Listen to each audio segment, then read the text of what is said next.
नमस्कार दोस्तों। स्वागत है आप सभी विद्यार्थियों का आज की सुपर एनर्जेटिक क्लास में। आज अपन इकोलॉजी का एक नया चैप्टर जिसका नाम इकोसिस्टम या पारितंत्र है उसको शुरू करने जा रहे हैं और समाप्त भी करने जा रहे हैं। यानी कि एक ही क्लास के अंदर अपन पूरा चैप्टर पढ़ेंगे इकोसिस्टम वन शॉट के अंदर। पूरी की पूरी चीजें आपको जितनी भी इसमें पढ़नी है सारी चीजें मैं आपको एक ही लेक्चर के माध्यम से प्रोवाइड करवा दूंगा। ठीक है, तो इकोलॉजी के अंदर चार चैप्टर हमारे लगते हैं, सबको पता है।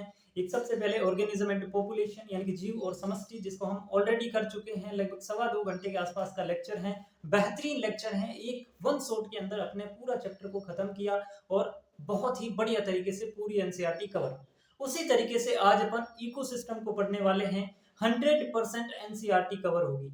इसके बाद आप क्रॉस चेक कर लेना, पढ़ने के बाद एक भी सिंगल पॉइंट ऐसा नहीं होगा जो एनसीईआरटी में है अपनी क्लास में नहीं मिलेगा। ठीक है, तो 100% एनसीईआरटी कवर है, आपको डरने की बिल्कुल आवश्यकता नहीं है। इस क्लास के बाद आपको और किसी भी मटेरियल की आवश्यकता नहीं पड़ेगी, मैं आपको गारंटी से कहता हूँ।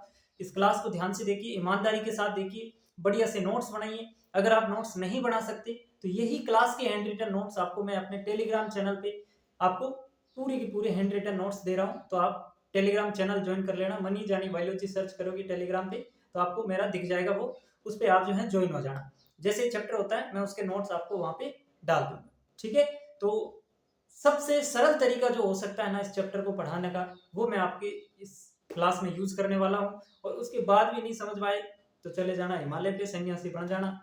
और तो क्या करूँ, सबसे सिंपल इजी वे जो हो सकता है वो मैं यूज करूंगा। क्योंकि एनसीईआरटी आप पढ़ के कभी नहीं समझ सकते। एनसीईआरटी में पैराग्राफ में लिखा हुआ है, अपन बढ़िया तरीके से इसको जो है फ्लो चार्ट के माध्यम से किस तरीके से सीक्वेंस में चीजें पढ़े ताकि लंबे समय तक याद रहें, वो सारी तरीके से मैं आपको पढ़ाऊंगा। और आप, मैं पूरी गारंटी के साथ कहता हूँ कि ईमानदारी के साथ फुल कंसंट्रेशन के साथ अगर क्लास देखते हैं तो आपको सारी चीजें क्लियर हो जाएगी।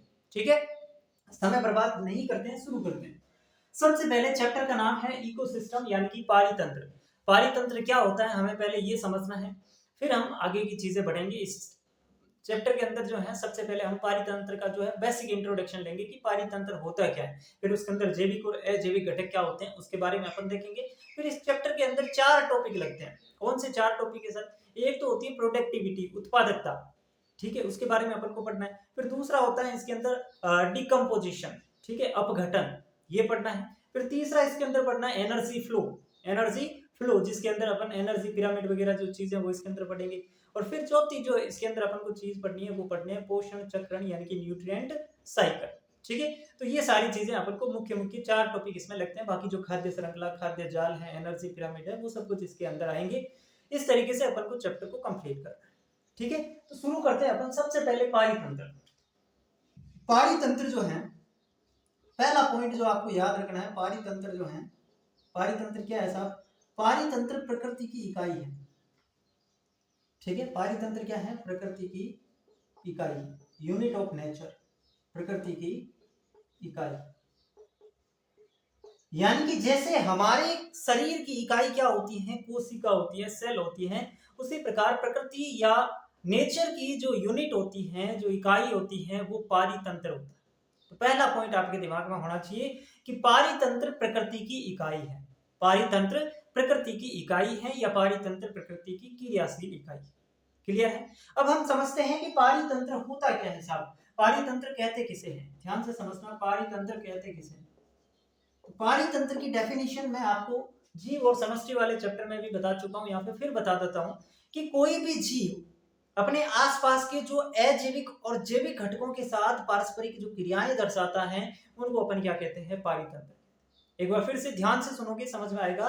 कोई भी जीव अपने आसपास के जो भी जैविक कारक हैं, यानी कि जितने भी सजीव हैं, जैविक कारक का मतलब सजीव, लिविंग बींग्स, और जितने भी अजैविक कारक हैं, अजैविक कारक, एबायोटिक फैक्टर्स क्या होते हैं सर? तापमान हो गया सर, पीएच हो गई सर, वाटर हो गया, सोइल हो गई, ठीक है, पर्वत पहाड़, ये सारे के सारे क्या है? अजैविक कारक है। यानी कि जिनमें सांसें नहीं चलती वो अजैविक कारक, और जिनमें सांसें चल रही है वो जैविक कारक है ना। तो ये जो कोई भी जीव है वो अपने आसपास के जैविक और अजैविक घटकों के साथ जो क्रियाएं दर्शाता है, जो पारस्परिक संबंध दर्शाता है, उनके बीच में जो संबंध होता है ना वो क्या होता है? पारितंत्र होता है। समझ गए आप? बहुत आसान चीज है कि कोई भी जीव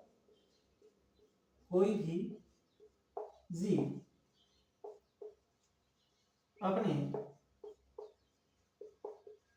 आसपास के वातावरण में, आसपास के वातावरण में जैविक व अजैविक घटकों के बीच, जैविक व अजैविक घटकों के साथ जो पारस्परिक क्रियाएं दर्शाता है, जो पारस्परिक क्रियाएं दर्शाता है,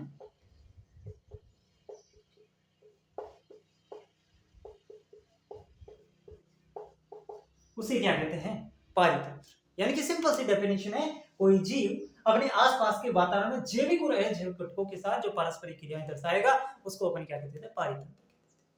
पारितंत्र के अंदर हमने लिखा कि साहब एक तो अजैविक घटक होते हैं और एक यहाँ पे जैविक घटक होते हैं। तो ये जो अजैविक और जैविक घटक है ये कौन कौन से होते हैं देख लेते हैं अपन एक बार।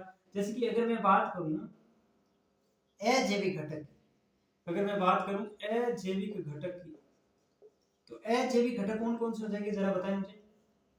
अजैविक घटक कौन कौन से हो जाएंगे साहब? तापमान हो जाएगा,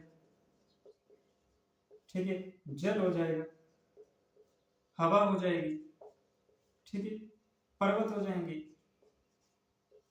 ठीक है। तो ये सारे के सारे क्या है? अजैविक घटक है, सारे के सारे अजैविक घटक है। तापमान, विषा, जल, ये सारे के सारे अजैविक घटक है। जैविक घटक की अगर मैं बात करूं, जैविक घटक की, तो यानी कि जितने भी सजीव हैं वो इसके अंदर आएंगे, जितने भी सजीव हैं वो क्या आएंगे? जैविक घटक के अंदर आएंगे। सिंपल सी बात है। अब इनको अपन जैविक घटक को 3 भागों में बांट देते हैं, समझ रहे मेरी बात को। जैविक घटक में क्या आएंगे? सिंपल सी चीज है, जो सजीव हैं, जो लिविंग बींग्स हैं वो जैविक घटक में आएंगे। लेकिन अपन इसको सिंपल तरीके से नहीं देकर के इसको 3 भागों में बांट देते हैं कि भाई जैविक घटक 3 प्रकार के होते हैं। एक होता है उत्पादक, एक होता है उपभोक्ता और एक होता है अपघटक, यानी कि प्रोड्यूसर, ठीक है, कंज्यूमर और डिकम्पोजर्स। 3 भागों में हमने बांट दिया, उत्पादक, उपभोक्ता, अपघटक, ठीक है। तो यही बात आपको समझनी है कि जैविक घटक में एक तो हो जाएगा आपका उत्पादक, उत्पादक। उत्पादक जो होते हैं इनको अपन इंग्लिश में बोलते हैं प्रोड्यूसर। क्या बोलते हैं? प्रोड्यूसर, ठीक है। उत्पादक कौन होते हैं साहब? उत्पादक होते हैं पेड़ पौधे, पेड़ पौधे जो होते हैं वो उत्पादक होते हैं। और इन्हें पेड़ पौधों को या उत्पादक को अपन ट्रांसड्यूसर कहते हैं। ट्रांसड्यूसर क्यों कहते हैं साहब ट्रांसड्यूसर? क्योंकि ये सूर्य से आने वाली प्रकाश ऊर्जा को रासायनिक ऊर्जा में बदलते हैं, ठीक है। ये ट्रांसड्यूसर क्यों कहलाते हैं? क्योंकि ये प्रकाश ऊर्जा को रासायनिक ऊर्जा में बदल देते हैं, प्रकाश ऊर्जा को रासायनिक ऊर्जा में बदलने का काम करते हैं, इसलिए इन्हें हम ट्रांसड्यूसर कहते हैं। दूसरे सब कौन से हो जाएंगे? दूसरे हो जाएंगे इसमें उपभोक्ता, उपभोक्ता, कंज्यूमर्स। उपभोक्ता जो है ये कई प्रकार के होते हैं, जैसे कि हो जाएंगे प्राथमिक उपभोक्ता, द्वितीयक उपभोक्ता और टर्सरी उपभोक्ता, ठीक है। प्राथमिक उपभोक्ता, द्वितीयक उपभोक्ता और तृतीयक उपभोक्ता। तो उपभोक्ता के अंदर भी अलग अलग है, प्राथमिक, द्वितीयक, तृतीयक। और तीसरे जो हमारे हो जाएंगे वो हो जाएंगे अपघटक, अपघटक यानी कि डीकंपोजर्स। ये आपको दिख रहा है अपघटक यानी कि डीकंपोजर्स, ठीक है। तो ये 3 प्रकार के जैविक घटक जो है वो एक पारितंत्र के अंदर देखने को मिलते हैं। क्या इतनी चीजें तुम समझ पा रहे हो? ये 3 प्रकार के जो है वो इसके अंदर देखने को मिलते हैं, ठीक है। समझ गए मेरी बात को? अब यहाँ पे देखिए, प्राथमिक उपभोक्ता जो होगा ये शाकाहारी होगा। ये कैसा होगा साहब? शाकाहारी होगा।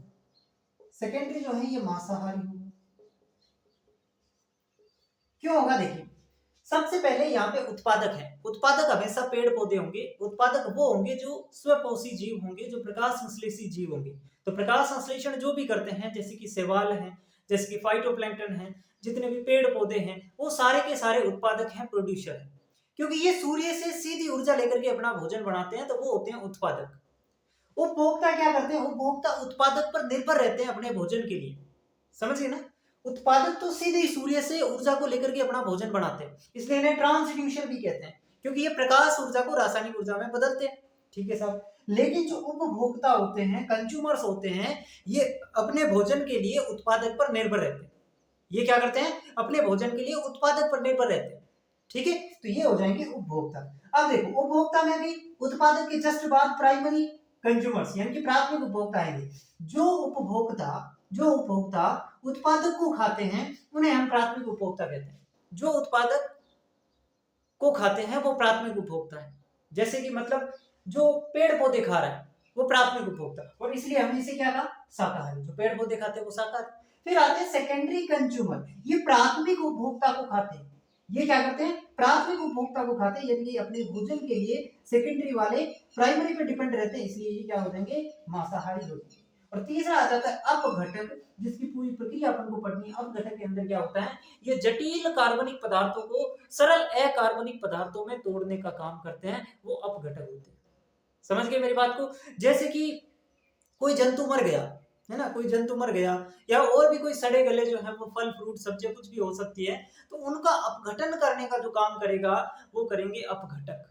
ठीक है, तो ये चीजें आपको यहाँ पे समझनी थी। पारितंत्र के अंदर पहली चीज, पारितंत्र प्रकृति की इकाई है। दूसरी परिभाषा हमें समझनी थी कि पारितंत्र क्या होता है। तो कोई भी जीव अपने आसपास के वातावरण में जैविक और अजैविक घटकों के साथ जो पारस्परिक क्रिया दर्शाता है उसे पारितंत्र कहते हैं। अब हमें ये समझना है कि सर जैविक और अजैविक घटक कौन से होते हैं। तो अजैविक घटक आपको बहुत सिंपल से पता चल जाएंगे कि तापमान, जल, हवा, पर्वत, ये अजैविक घटक है। और जैविक घटक यानी कि सजीवों को, इसको हमने जैविक घटक को 3 भागों में बांट दिया, उत्पादक, उपभोक्ता, अपघटक। उत्पादक को हम प्रोड्यूसर कहते हैं। इसको हम जो है, उत्पादक कौन होते हैं, पेड़ पौधे होते हैं, प्लांट्स होते हैं। इन्हें ट्रांसड्यूसर भी कहा जाता है। रीजन क्या है, ये पेड़ पौधे सूर्य से आने वाली प्रकाश ऊर्जा को रासायनिक ऊर्जा में बदलने का काम करते हैं। बदलना मतलब ट्रांसड्यूस उसको करते हैं। उपभोक्ता क्या होते हैं, जो अपने भोजन के लिए उत्पादक पर निर्भर रहे वो उपभोक्ता होते हैं। उपभोक्ता भी अलग अलग है, प्राथमिक उपभोक्ता, द्वितीय उपभोक्ता, तृतीय उपभोक्ता। यहाँ पे आपको समझना है। प्राथमिक उपभोक्ता शाकाहारी, द्वितीय उपभोक्ता मांसाहारी। रीजन आपको मैंने बता दिया क्यों होता है, क्योंकि प्राथमिक उपभोक्ता जो है ये सीधे उत्पादक को खाते हैं, इसलिए शाकाहारी। द्वितीय उपभोक्ता प्राथमिक उपभोक्ता वालों को खाते हैं, इसलिए मांसाहारी। ठीक है, और फिर अपघटक क्या होते हैं, ये जटिल कार्बनिक पदार्थों को सरल अकार्बनिक पदार्थों में तोड़ने का काम करते हैं, उसे अपन क्या कहते हैं, अपघटक कहते हैं। ये इतनी चीजें आपको समझनी थी। अगर इतनी बातें आप समझ गए तो फिर अपन आगे बढ़ते हैं। समझ गए, मिटाओ इसको। चलो अब देखो, इकोसिस्टम जो है ना ये 2 प्रकार का होता है। पारितंत्र हमने कहा ना, ये पारितंत्र 2 प्रकार का होता है। कितने प्रकार का होता है, 2 प्रकार का होता है। कौन कौन से 2 प्रकार हैं, इकोसिस्टम या पारितंत्र जो है ये 2 प्रकार का होता है। एक होता है कंप्लीट इकोसिस्टम, कंप्लीट इकोसिस्टम यानी कि पूर्ण पारितंत्र, और दूसरा यहां पे हो जाएगा इनकम्प्लीट इकोसिस्टम, इनकम्प्लीट इकोसिस्टम। ठीक है, अपूर्ण पारितंत्र, हिंदी में लिख लेंगे पूर्ण पारितंत्र, अपूर्ण पारितंत्र। ठीक है, अब कंप्लीट इकोसिस्टम क्या होता है, ऐसा पारितंत्र जहां पे सारी के सारे घटक उपस्थित हो, वो तो होता है कंप्लीट। और इनकम्प्लीट में क्या होता है, जहां पे एक या एक से अधिक घटक अनुपस्थित हो जाते हैं तो वो इनकम्प्लीट इकोसिस्टम कहलाता है। ठीक है, तो बस ये चीज आपको लिखनी है कि ऐसा पारितंत्र जिसमें सारे घटक उपस्थित हो, ऐसा पारितंत्र जिसमें सारे घटक, अब सारे घटक कौन से हो जाएंगे, जैविक और अजैविक जितने भी घटक हैं वो सारे घटक इसके अंदर क्या होते हैं, उपस्थित होते हैं। और इसमें क्या होता है, एक या अधिक घटक अनुपस्थित रहते हैं। एक या अधिक घटक क्या होते हैं, यहाँ पे अनुपस्थित रहते हैं। ठीक है, तो वो हो जाएगा इनकम्प्लीट इकोसिस्टम। सर एग्जांपल बताइए कि कौन सा कंप्लीट इकोसिस्टम है, कौन सा इनकम्प्लीट है। तो एग्जांपल के लिए कंप्लीट में आपको याद रखना है tropical rain forest, tropical rain forest ये कंप्लीट इकोसिस्टम का उदाहरण है। और अगर मैं बात करूं इनकम्प्लीट की, तो इसके अंदर आपका डेजर्ट आ जाएगा यानी कि रेगिस्तान, और डीप सी, डीप सी का मतलब समझते हैं गहरा समुद्र, ये इनकम्प्लीट इकोसिस्टम है। अब कैसे देखो, डीप सी की अगर मैं बात करूं, गहरे समुद्र की बात करूं, तो क्या वहां गहरे समुद्र में लाइट पहुंच पाती है साहब, नहीं पहुंच पाती है ना। बहुत अंधेरे के अंदर जो है, मतलब तल के अंदर अंधेरा छाया रहता है, वहां पे लाइट जो है वो नहीं जा पाती। तो यहाँ पे लाइट वाला घटक क्या हो गया, एब्सेंट रह गया, तो इसलिए ये इनकम्प्लीट इकोसिस्टम है। ये बात आपको समझनी है। ठीक है, चलो अब देखो, अब अपन इकोसिस्टम को, ये तो दो प्रकार हो गए, एक तरीके से और बांटते हैं इस इकोसिस्टम को कि इकोसिस्टम जो है ये दो प्रकार का होता है। एक होता है प्राकृतिक इकोसिस्टम यानी कि प्राकृतिक पारितंत्र, और एक होता है कृत्रिम पारितंत्र। ये क्या होता है? कृत्रिम पारितंत्र। दो प्रकार का पारितंत्र, एक होता है प्राकृतिक और एक होता है कृत्रिम या मानव निर्मित। समझ गए इस बात को? अब आपसे पूछ ले सर प्राकृतिक पारितंत्र कौन से हो जाएंगे? प्राकृतिक पारितंत्र कौन से हो जाएंगे? प्राकृतिक पारितंत्र में भी दो है, एक स्थलीय होते हैं, एक जलीय होते हैं। एक स्थलीय, एक जलीय। ठीक है, तो स्थलीय के अंदर आपका डेजर्ट आ जाएगा, रेगिस्तान। ठीक है, आपका फॉरेस्ट आ जाएगा, ये सारे के सारे स्थलीय इकोसिस्टम। जलीय के अंदर आपका ओशियन, ठीक है, समुद्र वाला इसके अंदर आ जाएगा। ठीक है, जिसको एक्वाटिक इकोसिस्टम कहते हैं, तो ये इसके अंदर आ जाएगा। अब आपसे पूछ रहे कृत्रिम पारितंत्र कौन सा हो जाएगा? कृत्रिम पारितंत्र कौन सा हो जाएगा बताओ? तो कृत्रिम पारितंत्र के अंदर अपन जैसे कि बात करें एक्वेरियम, एक्वेरियम, ठीक है, जैसे कि अपन बात करें जंतु उद्यान, ठीक है ना, बोटेनिकल गार्डन को क्या कहते हैं? वनस्पति उद्यान कहते हैं, वनस्पति उद्यान। ये सारे के सारे क्या हो जाएंगे? ये सारे के सारे कृत्रिम पारितंत्र हो जाएंगे। तालाब, झील, ये सारे के सारे इसमें आ जाएंगे। तालाब, झील, नदियां, ये सारे कृत्रिम पारितंत्र। तो ये चीज भी अपन को याद होनी चाहिए कि कौन से कृत्रिम है और कौन से प्राकृतिक है। ठीक है, तो यहाँ पे जितनी चीजें मैंने आपको लिखी समझ में आई, जितनी चीजें मैंने बताई आपको समझ में आई? बहुत आसान है। इकोसिस्टम को पहले हमने दो भागों बांटा, कंप्लीट और इनकम्प्लीट। फिर हमने इसको प्राकृतिक और कृत्रिम, दो अलग अलग तरीके से अपन ने जो है इसको इकोसिस्टम को बांटा है। बस इतनी सी बात। ठीक है, तो इनको लिख लो। अब एक पॉइंट नोट करके लिखो, एक पॉइंट नोट करके लिखो, यहां पे लिखवा दो क्या? यहां पे लिखो कि एग्रीकल्चर लैंड, एग्रीकल्चर लैंड यानी कि कृषि भूमि, एग्रीकल्चर लैंड मानव निर्मित, मानव निर्मित, या इसको अपन कह सकते हैं कृत्रिम, सबसे बड़ा पारितंत्र, सबसे बड़ा पारितंत्र। इसको नोट करके लिखिए, सबसे बड़ा पारितंत्र। यानी कि कृत्रिम पारितंत्र के अंदर जो सबसे बड़ा इकोसिस्टम है वो है एग्रीकल्चर लैंड, कृषि भूमि। ये एक मानव निर्मित है यानी कि कृत्रिम है, और सबसे बड़ा कृत्रिम पारितंत्र ये हो जाएगा। ठीक है, तो ये बातें आपको यहाँ पे समझनी थी। समझ गए कि फिर से समझाओ? बताओ, समझ गए ना? चलो लिख लो इसको। अब अपन आगे बढ़ते हैं, मिटा दो इसको। चलो अब अपन को देखना है पारितंत्र की संरचना। वैसे कुछ खास है नहीं इसमें, लेकिन एक चीज अपन को मेनली देखनी है, स्त्रीकरण क्या होता है, स्ट्रेटिफिकेशन क्या होता है, वो अपन देख लेते हैं। पारितंत्र संरचना, हेडिंग लगाएंगे पारितंत्र संरचना, स्ट्रक्चर ऑफ इकोसिस्टम।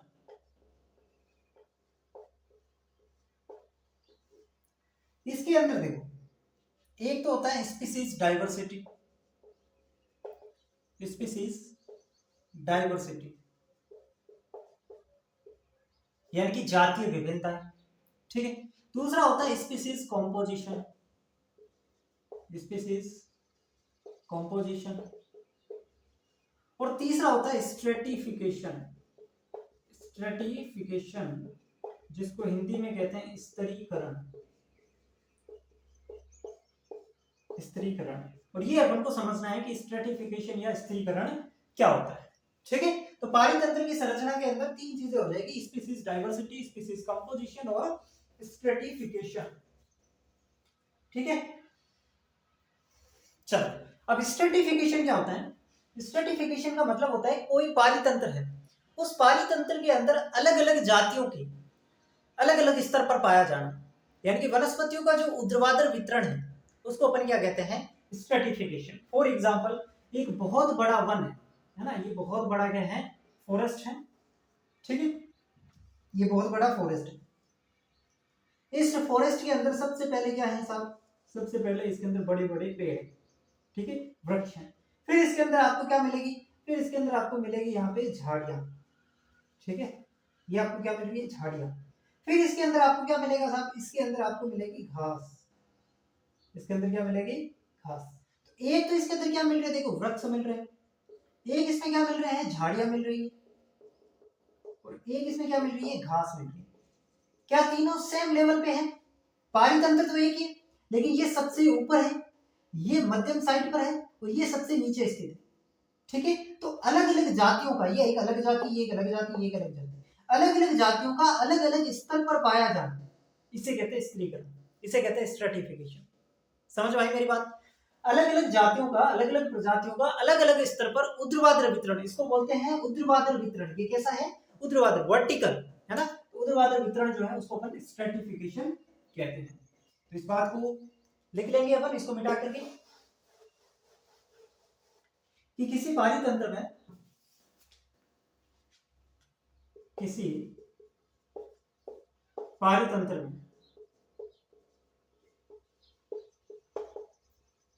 अलग अलग प्रजातियों का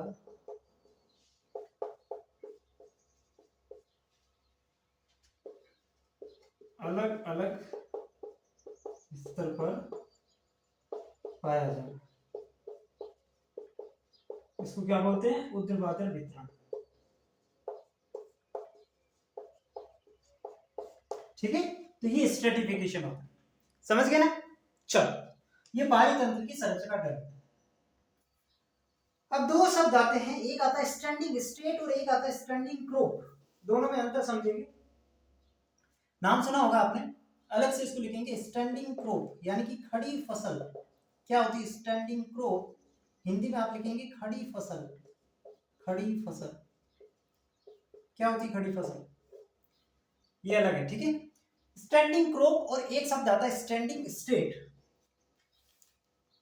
स्टैंडिंग क्रॉप क्या होता है, स्टैंडिंग क्रॉप का मतलब यूं समझिए कि कोई पारितंत्र है, उस पारितंत्र का जो कुल जैव भार है वो क्या कहलाता है, स्टैंडिंग क्रॉप कहलाता है।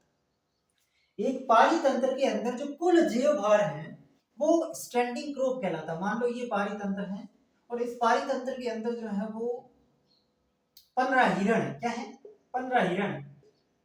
इन 15 हिरणों का कुल जो जैव भार है ना, उसको अपन कहते हैं स्टैंडिंग क्रॉप। वही बात है। ठीक है, तो लिख देते बस कि किसी पारितंत्र में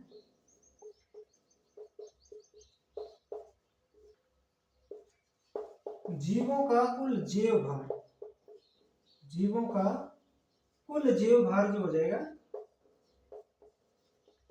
वो इसके अंदर आ जाएगा। ठीक है, अब स्टैंडिंग स्टेट क्या होता है, ये भी सिंपल है। स्टैंडिंग स्टेट, इसके अंदर क्या होगा, किसी पारितंत्र के अंदर जो है वो कुल अकार्बनिक पदार्थ की मात्रा, जैव भार में क्या आता है, कार्बनिक पदार्थ भी आते हैं और अकार्बनिक पदार्थ भी आते हैं, दोनों आते हैं इसमें। ठीक है, लेकिन स्टैंडिंग स्टेट में क्या होगा, किसी पारितंत्र में केवल अकार्बनिक पदार्थों की मात्रा, किसी पारितंत्र में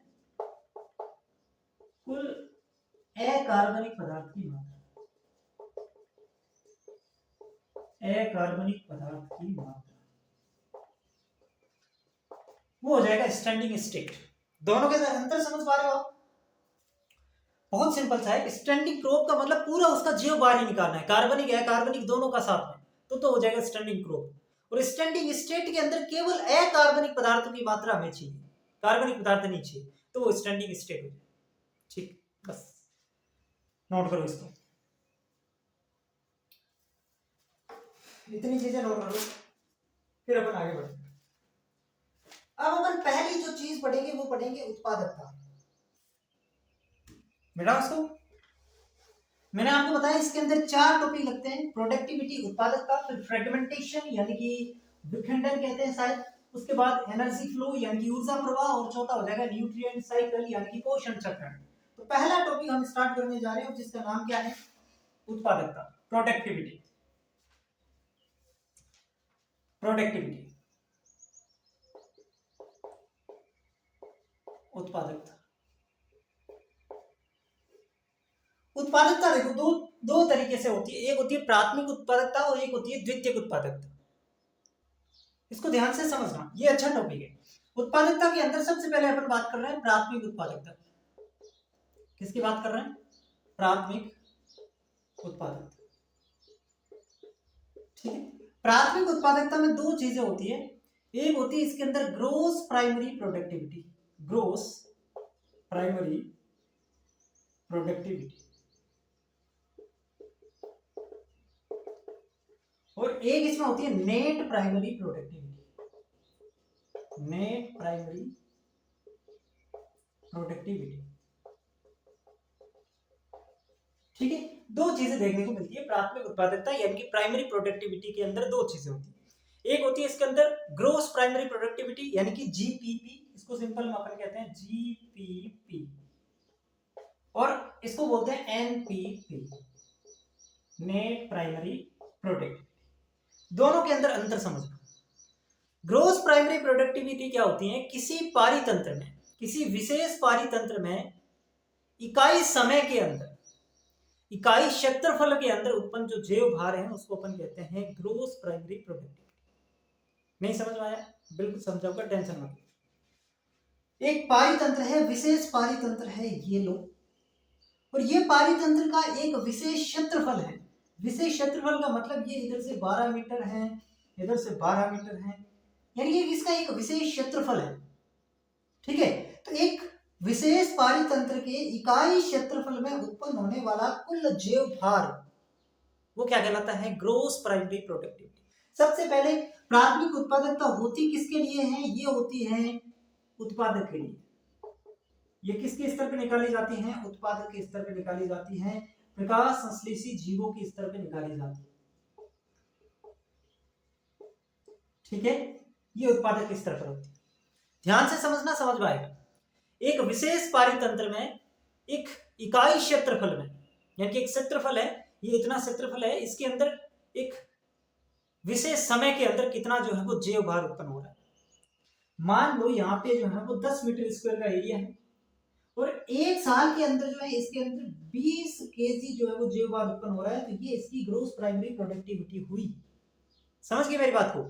एक विशेष पारितंत्र के अंदर, विशेष पारितंत्र के अंदर इकाई क्षेत्रफल में उत्पन्न होने वाला जैव भार, उसको तो कहते हैं प्राथमिक उत्पादन, और प्रति वर्ष अगर उसके अंदर आ जाए तो फिर वो उत्पादकता कहलाती है ना। पर ईयर अगर आ जाए तो वो उत्पादकता होती है। ये डिफरेंस आपको समझना है कि अगर उसके अंदर पर ईयर लिखा हुआ है तो वो उत्पादकता है, और पर ईयर नहीं है तो वो उत्पादन है। सिंपल, वो क्या है? उत्पादन है। तो उत्पादन की परिभाषा क्या होगी?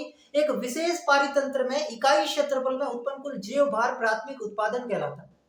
जबकि उत्पादकता की परिभाषा क्या होगी? एक विशेष पारितंत्र में इकाई क्षेत्रफल व इकाई समय में उत्पन्न जो कुल जैव भार है वो आपका प्राथमिक उत्पादकता कहलाती है। ठीक है, चल इसको मैं लिखूं, आपको समझ में आएगा, नहीं आएगा तो दोबारा बताऊं। विशेष पारितंत्र की इकाई क्षेत्रफल में इकाई समय में उत्पन्न कुल जैव भार, उत्पन्न कुल जैव भार। ठीक है, ये हो जाएगा ग्रोस प्राइमरी प्रोडक्टिविटी। इसको अपन किस में मापते हैं? ग्रोस प्राइमरी, देखो एक होती है उत्पादन। उत्पादन को मापने की जो यूनिट होगी ना वो क्या होगी? ग्राम मीटर स्क्वायर या किलो कैलोरी मीटर स्क्वायर। और एक होती है उत्पादकता, इसको मापने की जो इकाई होगी, यूनिट होगी, वो क्या होगी? Gram metre square per year. ठीक है ना, या फिर अपन कह सकते हैं ईयर माइनस 1, और इसके अंदर हो जाएगी। तो ये इसकी डिफरेंस है उत्पादन और उत्पादकता में। अब सिंपल सी बात अगर मैं कहूं, साधारण भाषा में समझो, मान लो पेड़ पौधे हैं, प्राथमिक उत्पादकता उनमें होगी पेड़ पौधे में। पेड़ पौधे सूर्य से ऊर्जा ग्रहण करके अपना भोजन बनाएंगे, उस भोजन को वो ग्रहण करेंगे और खा पी के बड़े होंगे, मोटे होंगे। मान लो एक पौधा पहले 15 किलो का था, उसने सूर्य से ऊर्जा ग्रहण की, भोजन प्राप्त किया और अब उसका भार 16 केजी हो गया। ध्यान से समझना, अब उसका भार कितना हो गया? 16 केजी हो गया। 15 से 16 केजी हो गया। कितने दिन में होगा साहब? एक दिन के अंदर हो गया, मान लो 15 से 16। तो वो जो है ना 16 केजी, वो एक पौधे का भार। फिर एक और पौधा है, उसने भी कुछ भार ग्रहण किया होगा। एक और पौधा है, उसने भी कुछ भार ग्रहण किया होगा। मान लो आपके खेत है, जमीन है, तो उस जमीन के अंदर ऐसे 10 पौधे हैं, तो वो प्रत्येक 10 पौधे, कोई 1 किलो, कोई 2 किलो, कोई 3 किलो, ऐसे जो है अपने भार में बढ़ोतरी कर रहा है। कितनी बढ़ोतरी की? टोटल मान लो 30 किलो बढ़ोतरी हुई। तो वो उस विशेष पारितंत्र के अंदर एक इकाई क्षेत्रफल के अंदर 30 किलो की बढ़ोतरी हुई, तो वो तो हो गया उसका प्राथमिक उत्पादन। समझे कि नहीं समझे मेरी बात को? ध्यान से सुनो। आपके खेत के अंदर, आपके खेत को मान लो पारितंत्र, आपका खेत क्या है? पारितंत्र। आपका खेत नहीं है तो कोई इमेजिन कर लीजिए, एक खेत है, 5 बीघे का खेत मान लो, उसके अंदर है, वो अपन को पारितंत्र हो गया अपना।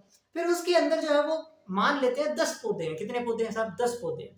10 जो है वो पेड़ है उसके अंदर। अब प्रत्येक पेड़ जो है ना वो 1 महीने के अंदर अपना 1 केजी भार को बढ़ा रहा है। ये मान लेते हैं प्रत्येक पौधा 1 महीने में 1 केजी भार बढ़ा रहा है। अब मान लेते हैं कोई 2 केजी बढ़ा रहा है, 3, वो ठीक है। मान लो 1 केजी बढ़ा रहा है, तो 1 महीने के अंदर कुल जो है वो कितना भार बढ़ेगा साहब? क्योंकि 10 पौधे हैं तो 10 केजी भार बढ़ जाएगा। ठीक है, तो वो तो उसकी होगी प्राथमिक उत्पादन। वो तो क्या हो गया? उसका प्राथमिक उत्पादन।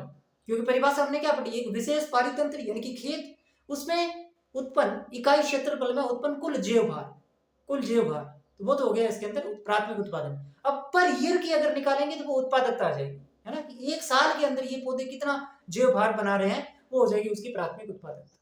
समझ गए आसानी से? चलो, ये चीज समझ लीजिए। अब साहब नेट प्राइमरी प्रोडक्टिविटी क्या होती है? इसको सिंपल सा लिखने का एक तरीका है, NPP is equal to GPP minus R. समझोगा अभी? ये इसके लिखने का तरीका है। आर का मतलब यहाँ पे है रेस्पिरेटरी लॉस, यानी कि श्वसनीय ह्रास, श्वसनीय ह्रास। ठीक है, अब ये समझो साहब क्या होता है। ये तो हुई ग्रोस प्राइमरी प्रोडक्टिविटी, यानी कि उसने कुल कितना जैव भार बनाया, पूरा का पूरा कितना बनाया, वो तो हो गया gross primary productivity. Net primary productivity का मतलब पूरा का पूरा जो जैव भार बनाया, उसमें से, इस जैव भार में से ग्रोस प्राइमरी प्रोडक्टिविटी में कितना जो है वो आगे उपभोक्ता के लिए उपलब्ध है। नहीं समझे?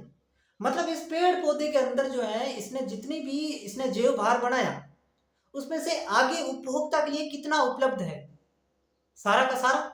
बिल्कुल नहीं, क्योंकि जितना जैव भार है ना उसमें से कुछ कुछ का ये क्या कर लेते हैं, अपने श्वसन को करने में हास हो जाता है, इनका नष्ट हो जाता है, तो बाकी का जो बचता है वो हो जाता है नेट प्राइमरी प्रोडक्टिविटी। यानी कि इसलिए अपन कहते हैं कि एनपीपी क्या होता है?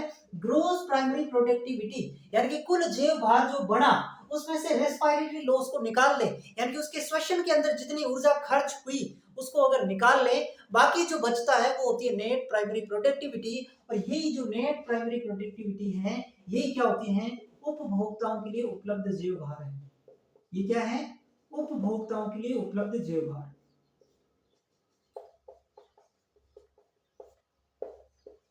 यानी कि सारा का सारा जो इसने बनाया है वो उपभोक्ता के लिए उपलब्ध थोड़ी है। कुछ भाग तो इसने अपने श्वसन करने में प्रयुक्त कर लिया, तो वो तो उपभोक्ता को कैसे मिलेगा? जो उसके अंदर अपने भार में बढ़ोतरी जो की है, पत्तों के अंदर, फल के अंदर, फूल के अंदर जो बढ़ोतरी हुई है, वो आगे उपभोक्ता के लिए काम आएगी। जो श्वसन में काम में ले ली, वो उपभोक्ता के लिए काम की थोड़ी है, नहीं है। तो श्वसनीय ह्रास को हम इसमें से निकाल लेते हैं, तो वो एनपीपी बचती है। कंसेप्ट समझ में आया कि नहीं आया बताओ? पहले तो ये चीज आपको समझ में आएगी नहीं आई बताओ? आगे आगे की फिर से समझाओ, आगे ना? चलो एक बार फिर से समझा दो, ध्यान से सुनो, ध्यान से सुनो। मैंने कहा प्रोडक्टिविटी, हम पढ़ रहे हैं प्राथमिक उत्पादकता। प्राथमिक उत्पादकता जो है वो उत्पादक के स्तर पर देखने को मिलती है। ठीक है, अब प्राथमिक उत्पादकता की परिभाषा ये 2 प्रकार की होती है, एक ग्रोस प्राइमरी प्रोडक्टिविटी, एक net primary productivity. Gross primary productivity का मतलब है कि एक पारितंत्र के अंदर जो उत्पन्न कुल जैव भार है ना, वो हो जाता है प्राथमिक उत्पादन। और प्रति ईयर का पूछ ले, हर एक साल की दर पूछ ले, यानी कि उत्पादन की दर पूछ ले, तो वो उत्पादकता कहलाती है। उत्पादन और उत्पादक में थोड़ा सा ही डिफरेंस है। उत्पादन तो कुल कितना जैव भार उत्पन्न हो रहा है, और उत्पादकता जैव भार की दर क्या है, मतलब प्रत्येक साल में कितना है। पर ईयर अगर आपको यूनिट में दिख जाए तो वो उत्पादकता है, और पर ईयर नहीं दिखे तो वो उत्पादन है। ये इन दोनों के अंदर डिफरेंस है। तो प्राथमिक उत्पादकता में ग्रोस प्राइमरी प्रोडक्टिविटी का मतलब उत्पन्न कुल जैव भार, और नेट प्राइमरी प्रोडक्टिविटी का मतलब है कि उपभोक्ताओं के लिए कितना उपलब्ध है। तो कुल जैव भार जो उत्पन्न हुआ सारा का सारा उपभोक्ताओं के लिए उपलब्ध नहीं है, उसमें से कुछ जैव भार का प्रयोग ये अपने श्वसन में करेंगे, है ना। तो जो श्वसन में प्रयोग कर लेंगे वो तो उपभोक्ताओं के लिए उपलब्ध नहीं है, बाकी जो जो बचा वो उपभोक्ता के लिए उपलब्ध है, तो उसको अपन क्या कहेंगे, एनपीपी कह देंगे। ये होता है श्वसनीहास। अब श्वसनीहास या रेस्पिरेटरी लॉस जो होता है ना, इसका अलग अलग मान होता है, अलग अलग है। जैसे कि इसका मैं मान बात करूं, उत्पादक के लिए ये 20% होता है, ठीक है। मैं बात करूं उपभोक्ता के लिए तो उसके लिए 30% होता है, ठीक है। तो ये मान आप याद रख लेना कि रेस्पिरेटरी लॉस जो होता है, आर का मतलब रेस्पिरेटरी लॉस या श्वसनीहास, उत्पादक के लिए 20% और उपभोक्ता के लिए 30% के आसपास होता है, ठीक है। चलो हो गया, ये पहला पोर्शन उत्पादकता अपना खत्म हुआ। अब अपन पढ़ेंगे डीकंपोजिशन, मिटा दो इसको। चलो, डीकंपोजिशन यानी कि अपघटन। और अपघटन क्या होता है अपन पहले पढ़ चुके हैं। अपघटन क्या होता है, सेकंड जो है वो अपन पढ़ रहे हैं अपघटन।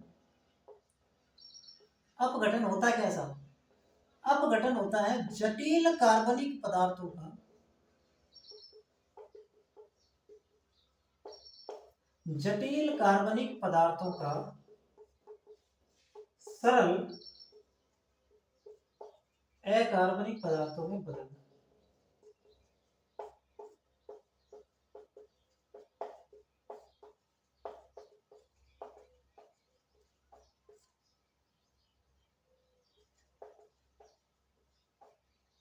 इसको अपन क्या कहते हैं, अपघटन कहते हैं, कि जटिल कार्बनिक पदार्थों का सरल अकार्बनिक पदार्थों में बदलना अपघटन। अब अपघटन होता कैसे है, इसके अंदर 5 स्टेप। अपघटन के अंदर कितने स्टेप हैं, 5 स्टेप। तो 5 स्टेप को याद कैसे रखेंगे, याद रखेंगे अपन फलचम से। ये क्या लिखा हुआ है, फलचम। कैसे याद रखेंगे, देखो पहला स्टेप होता है इसके अंदर फ्रेगमेंटेशन।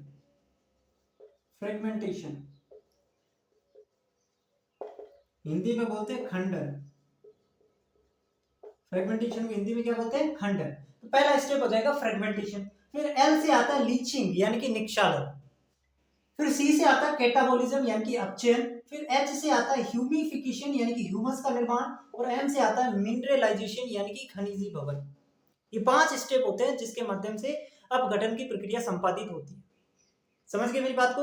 अपघटन की प्रक्रिया को संपूर्ण होने के लिए 5 स्टेप चाहिए। कौन कौन से, फलचम, फ्रेगमेंटेशन, लीचिंग, कैटाबोलिज्म, ह्यूमिफिकेशन और मिनरलाइजेशन। हिंदी में बात करूं तो खंडन, लीचिंग यानी कि निक्षालन, कैटाबोलिज्म यानी कि अपचयन, ह्यूमिफिकेशन यानी कि ह्यूमस का निर्माण और मिनरलाइजेशन यानी कि खनिजीभवन। और एक एक करके अपन को इनको पढ़ना है, ठीक है। सबसे पहले अपन स्टार्ट करते हैं फ्रेगमेंटेशन यानी कि खंडन। अब मेरे को बताओ खंडन क्या होता है, खंडन क्या होता है। खंडन का मतलब खंड होना, सिंपल सी बात है यार। कोई बड़े बड़े जो पदार्थ है उसका छोटे छोटे खंडों में बंटना, उसे खंडन कहते हैं, है ना। तो इसके अंदर क्या हो गया, बड़े पदार्थों का छोटे पदार्थों में टूटना। सिंपल सी बात है, बड़े पदार्थों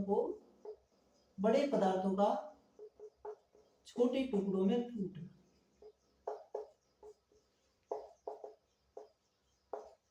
ठीक है। उसे क्या बोलते हैं, फ्रेगमेंटेशन, खंडन। और ये काम करता कौन है, तो ये काम करता है केंचुआ, अर्थवर्म, जिसे किसान का मित्र कहते हैं। ये होता है अपृतहारी। ये क्या होता है, अपृतहारी। अच्छा, अपृत क्या होता है साहब, ये जो मृत कार्बनिक पदार्थ है ना, जटिल कार्बनिक पदार्थ या मृत कार्बनिक पदार्थ, इसी को क्या बोलते हैं, अपृत बोलते हैं। तो ये क्या कर रहा है, अपृत को तोड़ रहा है। यानी कि बड़े जो पदार्थ है ये किसके है, इस मृत कार्बनिक पदार्थ की या जटिल कार्बनिक पदार्थ की तो है, उसको ये छोटे छोटे टुकड़ों में तोड़ रहा है, यानी कि अपृत को तोड़ रहा है। इसलिए इसे क्या बोला जाता है, अपृतहारी बोला जाता है। तो केंचुआ ये काम करता है। फिर सेकेंड आता है आपका लीचिंग।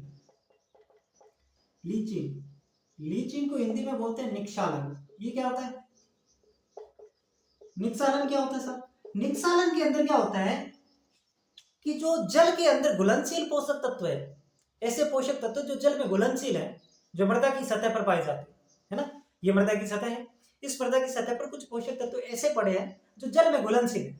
अब जैसे ही वर्षा होगी, जैसे ही बारिश होगी, ये जल के अंदर तो घुलनशील है ही, तो ये बारिश के पानी के साथ जो है वो जल में घुल करके क्या हो जाएंगे, मृदा की ऊपरी सतह से नीचे चले जाएंगे और वहां पे जमा हो जाएंगे। तो इसे क्या कहते हैं, लीचिंग कहते हैं। लीचिंग आपको ध्यान में रखना है कि जल में, ऐसे लिखेंगे, मृदा की सतह पर उपस्थित जल में घुलनशील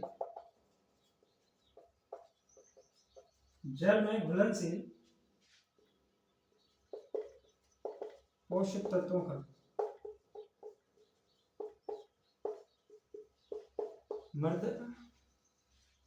जल में घुलनशील पोषक तत्वों का जल की निचली, क्या लिख रहा हूं, वर्षा के साथ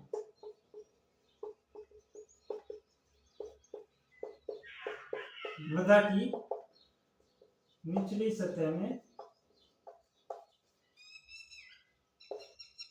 जमा हो जाए।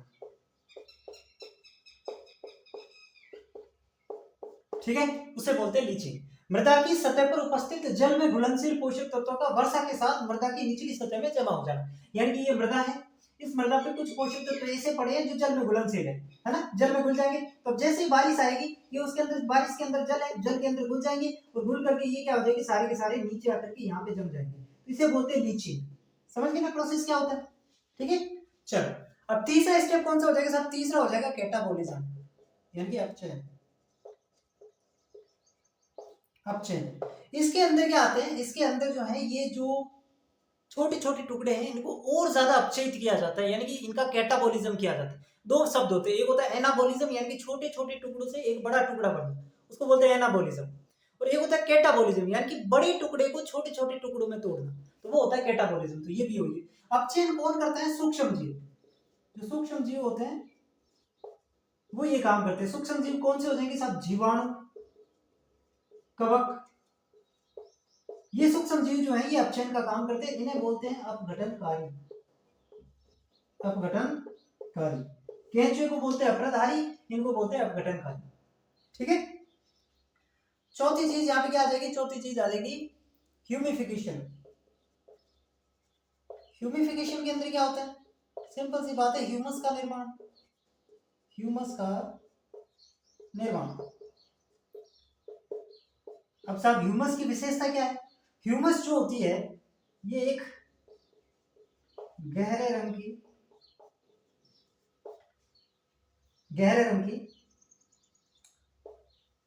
अपूर्ण रूप से अपघटित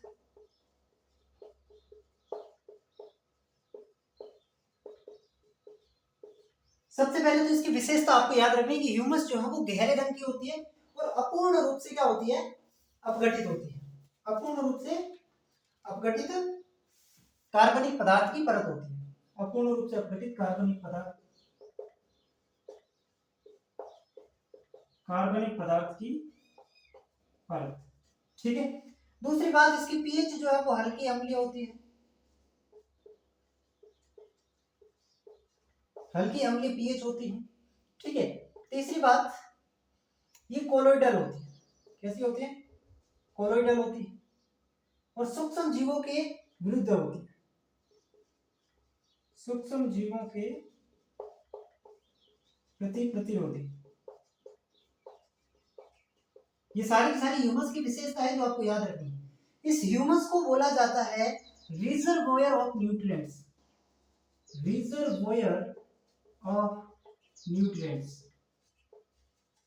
यानी कि पोषक तत्वों का संग्रहालय।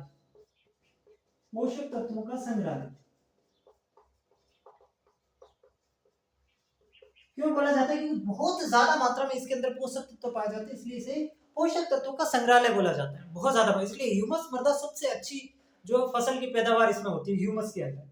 ठीक है, तो ये ह्यूमिफिकेशन के अंदर आपको ध्यान में रखना है। फिर पांचवा स्टेप आता है मिनरलाइजेशन, यानी कि खनिजीभवन। मिनरलाइजेशन, इसमें क्या होता है? मिनरलाइजेशन के अंदर जो कार्बनिक पदार्थ है ना, उसमें से खनिज पोषक तत्वों का अलग होना, उसे बोलते हैं मिनरलाइजेशन। ठीक है, कार्बनिक पदार्थ से खनिज तत्वों का अलग होना। लिख दो यहाँ पे, दिख रहा है ना आपको? कार्बनिक पदार्थों से खनिज तत्वों का अलग होना। कार्बनिक पदार्थों से जब खनिज तत्व अलग हो जाते हैं तो उसको क्या बोलते हैं? उसको बोलते हैं मिनरलाइजेशन। ये पूरा फ्रेगमेंटेशन का प्रोसेस है। 5 पार्ट्स में डिवाइड करके पढ़ना है। सबसे पहले फ्रेगमेंटेशन, सॉरी डीकंपोजिशन के अंदर 5 स्टेप हैं।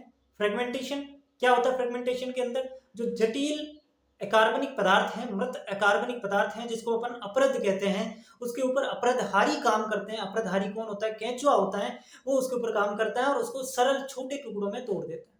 फिर एक अलग स्टेप आता है लीचिंग। लीचिंग का मतलब मृदा में, जो मृदा की सतह पर जो जल में घुलनशील पोषक तत्व है ना, उनका बारिश के पानी के साथ निचली सतह में चले जाना, वो लीचिंग कहलाता है। फिर तीसरा आता है कैटाबोलिज्म, अपचयन। ये कौन करते हैं? अपघटनकारी करते हैं। अपघटनकारी कौन होते हैं? तो जीवाणु, कवक, ये जो सूक्ष्म जीव होते हैं, ये अपघटनकारी होते हैं। और वास्तव में जो फ्रेगमेंटेशन होता है ये इसी को बोलते हैं, इसको कैटाबोलिज्म को। ठीक है, तो वो ये काम करते हैं। फिर आता है ह्यूमिफिकेशन, ह्यूमस का निर्माण। ह्यूमस क्या होती है? तो गहरे रंग की होती है, अपूर्ण रूप से अपघटित कार्बनिक पदार्थ की परत होती है, हल्की अम्लीय पीएच इसकी होती है, कोलोइडल नेचर की होती है, और इसके अलावा सूक्ष्म जीवों के प्रति प्रतिरोधी होती है, और रिजर्वोयर ऑफ न्यूट्रिएंट इसे कहा जाता है, यानी कि पोषक तत्वों का संग्रहालय इसे बोला जाता है। और लास्ट में आ जाता है मिनरलाइजेशन, यानी कि अब ये सरल कार्बनिक पदार्थों में टूट गया, तो अब इसमें से जो है वो पोषक तत्वों का, खनिज तत्वों का अलग होना, वो कहलाता है मिनरलाइजेशन। ये 5 स्टेप हैं अपघटन के, जो आपको ध्यान में रखने हैं। ठीक है, ये 5 स्टेप हैं अपघटन के, जो कि आपको ध्यान में रखने हैं।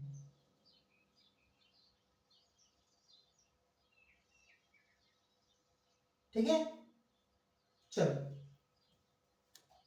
एक चीज मैं भूल गया, प्रोडक्टिविटी जब मैंने आपको पढ़ाई थी उसमें केवल प्राइमरी प्रोडक्टिविटी पढ़ा के मैं आगे बढ़ गया, सेकेंडरी प्रोडक्टिविटी नहीं पढ़ाई। तो आप हेडिंग लगाएंगे वहां पे नीचे सेकेंडरी प्रोडक्टिविटी, सॉरी बच्चों, सेकेंडरी प्रोडक्टिविटी आप हेडिंग लगाएंगे द्वितीयक उत्पादकता। क्या होती है द्वितीयक उत्पादकता?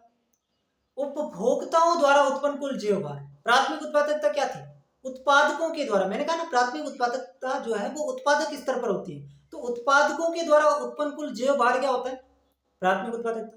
तो वैसे ही लिख लो, सेकेंडरी जो प्रोडक्टिविटी है यानी कि द्वितीयक उत्पादकता जो होती है वो क्या होती है? उपभोक्ताओं के द्वारा उत्पन्न कुल जीव भार द्वितीयक उपभोक्ता कहलाता है। तो ये हेडिंग आप लिख लेना वहां पे, प्राथमिक उपभोक्ता के जस्ट नीचे द्वितीयक उपभोक्ता, और उसके आगे आप लिख लेना कि उपभोक्ताओं द्वारा उत्पन्न कुल जीव भार, वो होती है द्वितीयक उपभोक्ता। लिख लोगे? इतना विश्वास कर सकता हूं? पक्का? ठीक, फिर इसको लिख लो, उसके बाद इसको लिख लेना। तो 2 टॉपिक हमारे हो चुके हैं, प्रोडक्टिविटी और डिकम्पोजिशन, यानी कि उत्पादकता और अपघटन। ठीक है, ठीक है बच्चों, अब अपन एक चीज पढ़ते हैं कि अपघटन को कौन कौन से कारक प्रभावित करते हैं, है ना? अपघटन को प्रभावित करने वाले कारक कौन कौन से? इसको मिटा दूं मैं?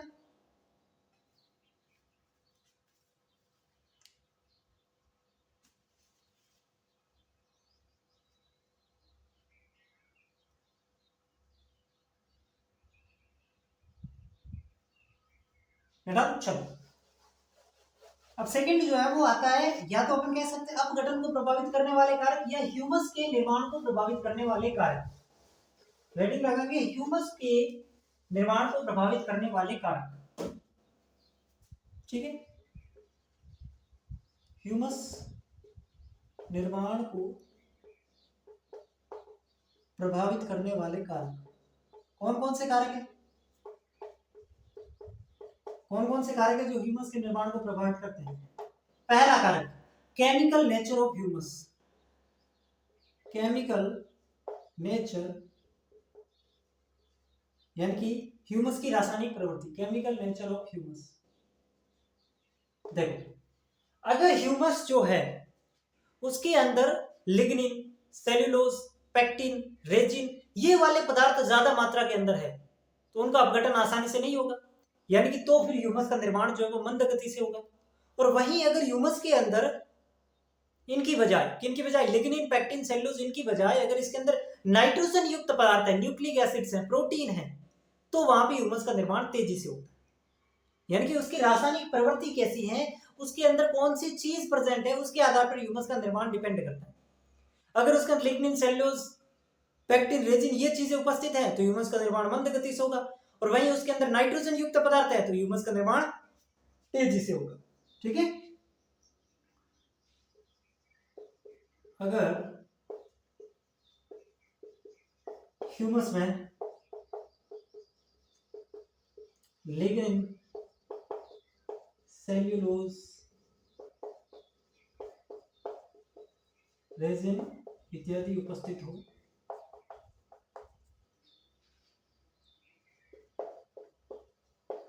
तो मंद गति से व नाइट्रोजन युक्त पदार्थ, नाइट्रोजन युक्त पदार्थ यानी कि प्रोटीन, न्यूक्लिक एसिड, ये अगर हो उपस्थित हो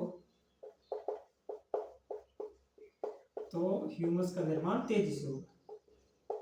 ह्यूमस का निर्माण तेजी से होगा। ठीक है, दूसरा इसके अंदर प्रभावित करता है इसको तापमान। ठीक है, तापमान 30 डिग्री सेल्सियस पर ह्यूमस का निर्माण अच्छा होता है। ठीक है, और 10 डिग्री सेल्सियस से भी कम हो गया तो फिर ह्यूमस का निर्माण रुक जाएगा। ठीक है, ये इसके लिए सर्वोत्तम माना जाता है। 30 डिग्री सेल्सियस टेम्परेचर जो है ये इसके लिए सर्वोत्तम माना जाता है। ठीक है, फिर अगर अपन बात करें आर्द्रता की तो आर्द्रता भी जितनी ज्यादा होगी ह्यूमस का निर्माण उतना ही अच्छा होगा। ठीक है, आर्द्रता की बात करें, अगर आर्द्रता का ज्यादा होगी आर्द्रता तो ह्यूमस निर्माण तेजी से होगा। ठीक है, तो ये सारे फैक्टर है जो ह्यूमस के निर्माण को प्रभावित करते हैं। ठीक है, इसको लिख लो। फिर अपन अपने तीसरे टॉपिक पे आते हैं जिसका नाम है एनर्जी फ्लो, ऊर्जा प्रवाह। अगला टॉपिक क्या है? ऊर्जा प्रवाह। मिटा दो इसको। चलो, अगला टॉपिक है ऊर्जा प्रवाह। ऊर्जा प्रवाह क्या होता है? क्या होता है एनर्जी फ्लो?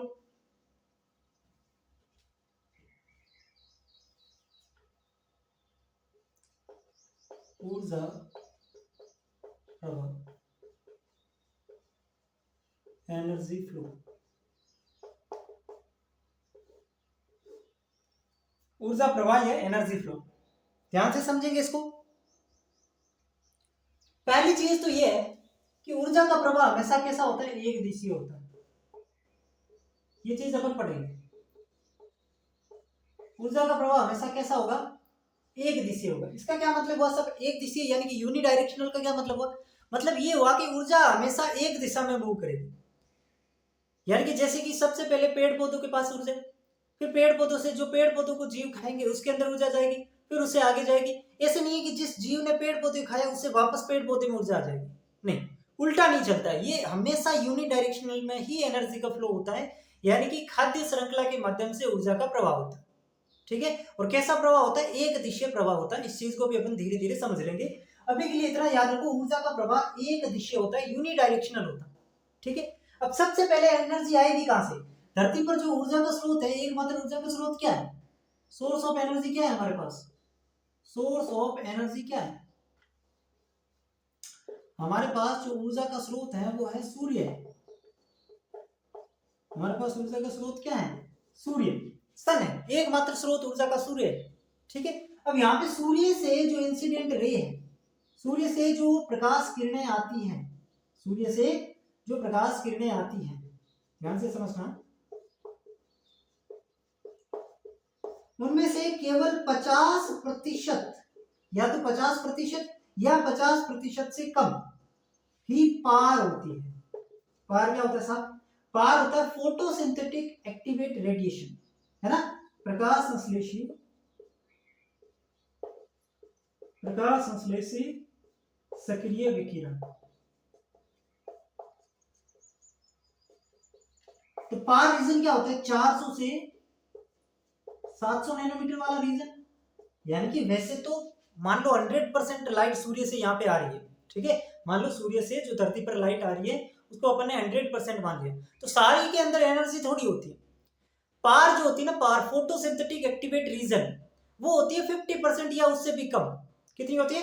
50% या उससे भी कम होती है पार, और ये हमारे लिए काम की है। ठीक है, तो सन के द्वारा जो इंसिडेंट रे हैं, जो आपतित प्रकाश किरणें होती है, उसमें से 50% या उससे भी कम जो है वो क्या होती है, पार होती है, और ये हमारे काम की। अब ये जो 50% या उससे कम पार होती है ना, इसका केवल 1 से 2% हिस्सा, सॉरी 1 से 5% हिस्सा जो है वो जीपीपी होती है। कितना? 1 से 5% जो है वो क्या होता है, जीपीपी। टोटल इंसिडेंट रे का पार कितना हो जाएगा, 50% या उससे भी कम। अब ये जो 50% है ना, इसका 1 से 5% जीपीपी होता है। अब 1 से 5% का मतलब क्या होगा, देखो 50 का 1% कितना होगा, और 50 का 5% कितना होगा, निकालो। 50 का 1% कितना होगा, 2, है ना। 50 का 1% कितना होगा, निकाल लो ना, 2 आएगा। 2 का आएगा 0.5 आएगा, 0.5, और 50 का 5% कितना होगा,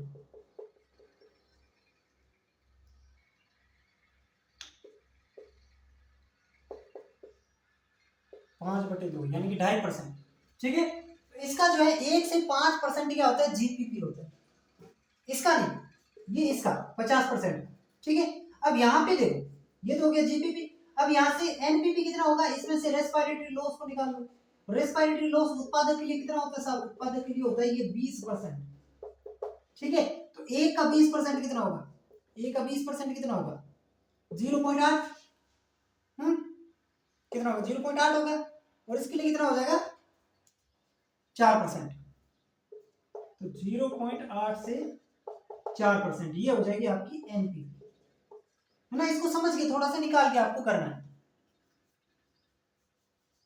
या पार का पूछ ले तो 1.6 से 8% ऑफ पार। ध्यान से समझो, देखो मैं समझा रहा हूं आपको, लोड नहीं लेना। सूर्य से कितनी प्रकाश किरणें आ रही है, 100% मान लिया। उस 100% में से पार कितनी है, पार है साहब 50% या उससे भी कम, 50% या उससे भी कम पार है। अब यहाँ पे ये जो 50% है ना, इससे 1 से 5%, इस 50 में से 1 से 5% क्या है, जीपीपी। समझ गए, जीपीपी क्या होती है, यानी कि पेड़ पौधे उसमें से कितनी को ग्रहण करके कुल जीव भार जो उत्पन्न कर रहे हैं उसके लिए कितनी ऊर्जा ग्रहण कर रहे हैं, 1 से 5%। 50% कितनी है, 50% पार है। 50% में से भी पार का जो है वो जीपीपी कितना होता है, 1 से 5%।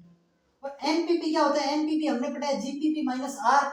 आर क्या होता है, रेस्पिरेटरी लॉस, और उत्पादन के लिए इसका मान कितना है, 20%। यानी कि इसका 20% निकाल लो, इसका 20% निकाल लो, तो इसका 20% निकालेंगे तो 0.2 निकल जाएगा, तो 0.8 भी बच जाएगा, और इसका जो है वो 4 बच जाएगा, 1 निकल जाएगा। समझ आई कि बात नहीं आई, समझ आई कि नहीं आई भाई। देखो जीपीपी क्या होती है, सॉरी एनपीपी क्या होती है, ध्यान से समझना। एनपीपी क्या होती है, जीपीपी माइनस आर, ये होता है। अपन को एनपीपी निकालना है, जीपीपी अपन को पता है कि 1 है, आर अपन को पता है कि रेस्पिरेटरी लॉस होता है, रेस्पिरेटरी लॉस उत्पादन के लिए कितना है, 20%। ठीक है, तो अब इसकी रेंज ये है ना, 1 से 5% है, 1 का 20% निकालो।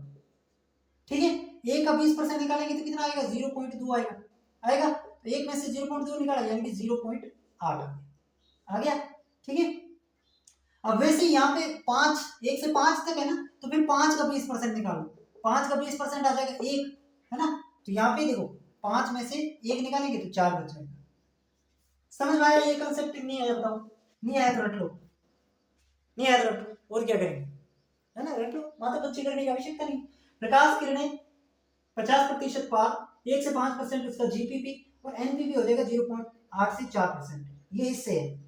अगर आपका पार से पूछ ले तो ये 1.6 से 8% होता है। ठीक है, तो ये तो हुआ इसका कॉन्सेप्ट जो आपको समझना था।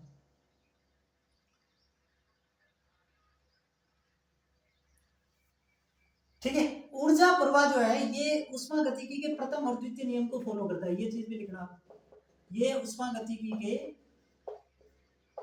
प्रथम व द्वितीय नियम को दर्शाता है।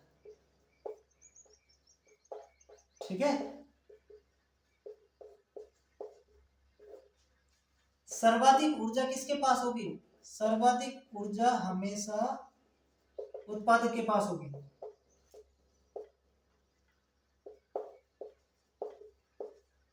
उत्पादक के पास होगी,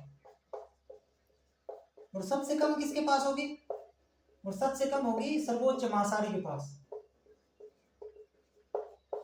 सबसे कम सर्वोच्च महासारी के पास। ठीक है, तो ये चीज सबसे ज्यादा ऊर्जा होती है उत्पादक के पास, फिर उससे आगे वाले पोषक स्तर में उससे कम हो जाएगी, आगे वाले में और कम हो जाएगी, आगे वाले में और कम हो जाएगी, यानी कि कम होती जाएगी। ठीक है, सबसे ज्यादा उत्पादक के पास होती है। लिख लो इसको, फटाफट लिख लो। लिख लिया। अब अपन पढ़ते हैं खाद्य श्रृंखला क्या होती है। खाद्य श्रृंखला,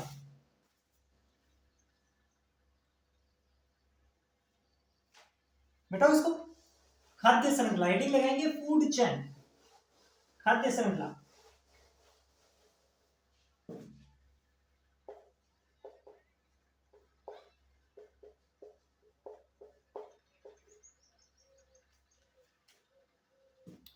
खाद्य श्रृंखला क्या होती है, पारितंत्र जो होता है उसके अंदर हर जीव किसी न किसी दूसरे पर निर्भर रहता है भोजन के लिए, हर जीव किसी न किसी दूसरे जीव पर भोजन के लिए निर्भर रहेगा, जिससे एक लंबी चेन बन जाएगी। ये इस पर निर्भर, इस पर कोई और निर्भर, इस पर कोई और, इस पर कोई और, ऐसे एक लंबी चेन बन जाती है। इसी को कहते हैं खाद्य चेन, सॉरी फूड चेन या खाद्य श्रृंखला।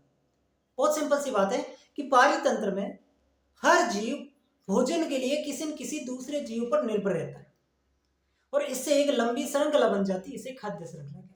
बताओ कोई दिक्कत, कोई दिक्कत। घास, घास को खाएगा टिड्डा, टिड्डा को खाएगा मेढक, मेढक को खाएगा सांप, सांप को खाएगा नेवला, नेवले को खाएगा शेर, यानी कि हर जीव एक दूसरे पर डिपेंड है भोजन के लिए, उसे क्या कहते हैं, खाद्य श्रृंखला कहते हैं।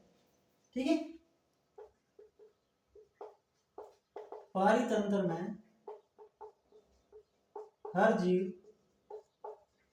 भोजन के लिए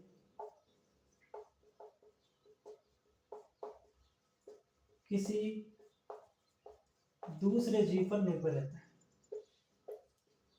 किसी दूसरे जीव पर निर्भर रहता है, जिससे एक लंबी श्रृंखला बन जाती है, लंबी श्रृंखला बन जाती है, और उस श्रृंखला को क्या कहते हैं, खाद्य श्रृंखला। इसे क्या कहते हैं, खाद्य श्रृंखला। अब खाद्य श्रृंखला के अंदर क्या होते हैं, पोषक स्तर होते हैं। सर पोषक स्तर क्या हुआ, मैं समझाओ। ठीक है, पोषक स्तर क्या होते हैं, देखो पोषक स्तर क्या होते हैं, ये तो आपने पढ़ा होगा कि सर एक होता है उत्पादक, हाँ सर जी हमने पढ़ा उत्पादक, एक होता है उपभोक्ता, यानी कि उपभोक्ता में भी एक होता है प्राथमिक उपभोक्ता,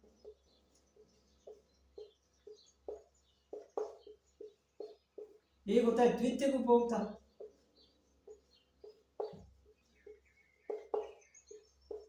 और एक फिर होता है सर्वोच्च मांसाहारी, सर्वोच्च मांसाहारी। ये चीजें होती है।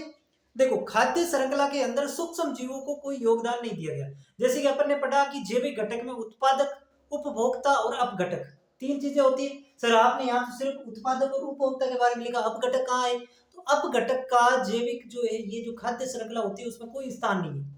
ठीक है, तो अपघटक यहाँ पे होंगे नहीं, कौन होंगे सर, उत्पादक और उपभोक्ता होंगे। उत्पादक, प्राथमिक उपभोक्ता, द्वितीय उपभोक्ता और सर्वोच्च मांसाहारी। यहाँ पे ये जो है ना, ये हर एक पोषक स्तर है।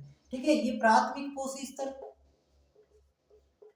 ये प्राथमिक पोषक स्तर, ये हो जाएगा द्वितीय पोषक स्तर, यानी कि ट्रॉपिक लेवल इंग्लिश में बात करें तो, ये हो जाएगा तृतीय पोषक स्तर, ये हो जाएगा टर्सरी पोषक स्तर। यानी कि हर एक जीव एक पोषक स्तर को दर्शाता है। खाद्य श्रृंखला में हर एक जीव एक पोषक स्तर को दर्शाता है। ठीक है, अब साहब उत्पादक कौन होंगे, उत्पादक में वही पेड़ पौधे, पेड़ पौधे आ जाएंगे, शैवाल है, पेड़ पौधे हैं, फाइटोप्लैंक्टन यानी पादप प्लवक है, ये इसमें आ जाए, ये सारे सारे उत्पादक। प्राथमिक उपभोक्ता कौन होंगे, जो पेड़ पौधों को खाते हैं। कौन खाते हैं, जैसे कि जंतु प्लवक हो जाएंगे, जंतु प्लवक यानी जूप्लैंक्टन, जंतु प्लवक। ठीक है, और अगर अपन बात करें टिड्डा, टिड्डा ग्रासहोपर जिसको बोलते हैं। ठीक है, तो ये सारे के सारे क्या हो जाएंगे, जो प्लैंकटन, टिड्डा वगैरह ये प्राथमिक उपभोक्ता होते हैं, शाकाहारी होते हैं। प्राथमिक उपभोक्ता जितने भी होते हैं वो शाकाहारी होते हैं, द्वितीयक उपभोक्ता मांसाहारी होते हैं। ठीक है, मतलब कैसे है देखो, उत्पादक को ये इसको खाएंगे, ये इसको खाएंगे, ये इसको खाएंगे, ये ऐसे है। ठीक है, चलो, है ना। और अगर मैं बात करूं तो इसमें हिरण आ जाएगा, गाय आ जाएगा, ये। ठीक है, और द्वितीयक उपभोक्ता की अगर मैं बात करूं तो इसके अंदर आपके आ जाएगा भेड़िया। ठीक है, ये। और सर्वोच्च मांसाहारी में एक तो आ जाएंगे आपके मानव और एक आ जाएगा शेर, ये सर्वोच्च मांसाहारी मानव। ठीक है, तो ये स्तर आपको ध्यान रखना, ये खाद्य श्रृंखला के अंदर ऐसे पोषक स्तर होते हैं। ये पहला पोषक स्तर, दूसरा, तीसरा, चौथा। अब एक चीज ध्यान रखना, एक खाद्य श्रृंखला में अधिकतम जो है वो 5 और कम से कम 3 पोषक स्तर हो सकते हैं, इससे ज्यादा नहीं होंगे। क्यों नहीं होंगे अभी मैं बताऊंगा, पहले इसको नोट कर लो, पहले इसको नोट कर लो।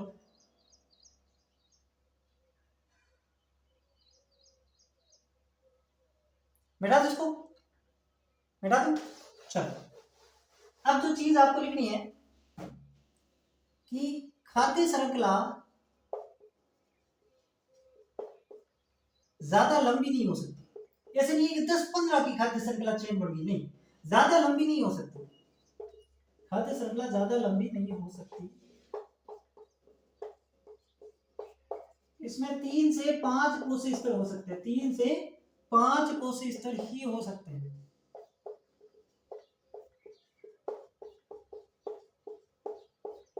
क्यों? क्योंकि कारण समझो, क्योंकि अगले कोषीय स्तर में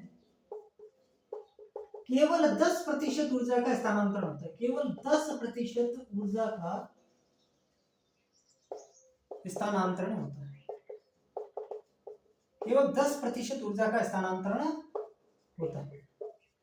ठीक है, ये लिंडमैन का 10% का नियम, लिंडमैन का 10% का नियम ये कहता है कि एक कोषीय स्तर से अगले कोषीय स्तर में केवल 10% एनर्जी जाएगी, इससे ज्यादा नहीं। मान लो ये प्राथमिक कोषीय स्तर, ये सेकेंडरी, ये टर्सरी, ये 4, ये 5, ये 6। ठीक है, तो मान लो देखो इतनी लंबी चेन होगी, तो अब क्या होगा, मान लो इसके पास तो है ये इतनी होगी। ठीक है, अब इसका 10% इसमें जाएगा, यानी कि इसके पास 1 0 कम कर दो। ठीक है, यहाँ पे 5 थे, इसके पास 4 हो गए, इसके पास कितने हो जाएंगे, 3 हो जाएंगे, इसके पास कितने हो जाएंगे, 2 हो जाएंगे, इसके पास 1, इसके पास 1। अब देखो इसके पास केवल 1 जूल एनर्जी आ रही है, मान लो ये इतनी जूल थी, इसके पास केवल 1 जूल एनर्जी आ रही है। ठीक है, तो अगले कोषीय स्तर में केवल 10% ऊर्जा स्थानांतरित होती है, तो लास्ट तक जाते जाते उसके पास तो कुछ बचेगा ही नहीं। भाई जो मेरे पास आ रही है, ध्यान से समझो, जो एनर्जी मेरे पास है, मैं अगले में मेरी एनर्जी का 10% ट्रांसफर करूंगा, मेरी जितनी भी एनर्जी है उसका मैं 10% ट्रांसफर करूंगा आपको। फिर आपके पास मैंने आपको 10 दिया, आप उस 10 का भी 10% आगे ट्रांसफर करेंगे। अब आगे वाला आपने 10% दिया, उसका भी 10% ट्रांसफर करेगा, यानी कि आगे तो कुछ बचेगा ही नहीं, तो बहुत लंबी चेन नहीं हो सकती है। ठीक है, जिसका रीजन ये है कि अगले कोषीय स्तर में केवल 10% ऊर्जा का स्थानांतरण होता है। ठीक है, चलो इसको लिखो, फिर अपन आगे बढ़ते हैं।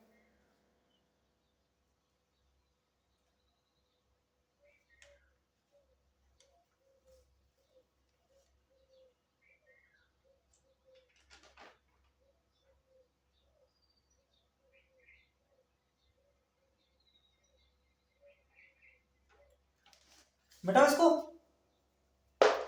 अब खाद्य श्रृंखला जो है ना, ये 2 प्रकार की होती है। फूड चेन है ना, फूड चेन के 2 प्रकार है। एक होती है ग्रेजिंग फूड चेन, यानी कि चारणी खाद्य श्रृंखला, और एक होती है detritus food chain, detritus food chain, यानी कि अप्रद खाद्य श्रृंखला।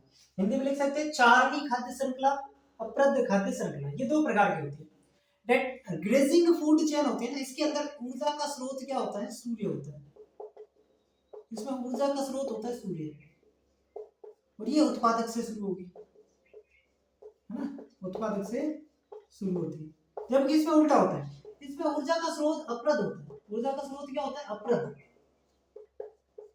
अप्रद को डेट्राइटस कहते हैं, अप्रद। तो इसलिए ये अप्रद से शुरू होती है। ये कहां से शुरू होगी? अप्रद से शुरू होगी। स्थलीय पारितंत्र में ज्यादातर जो है वो ये प्रकार की फूड चेन होती है। ज्यादातर ऊर्जा प्रवाह किसके द्वारा होता है? जलीय पारितंत्र में इसके द्वारा होता है।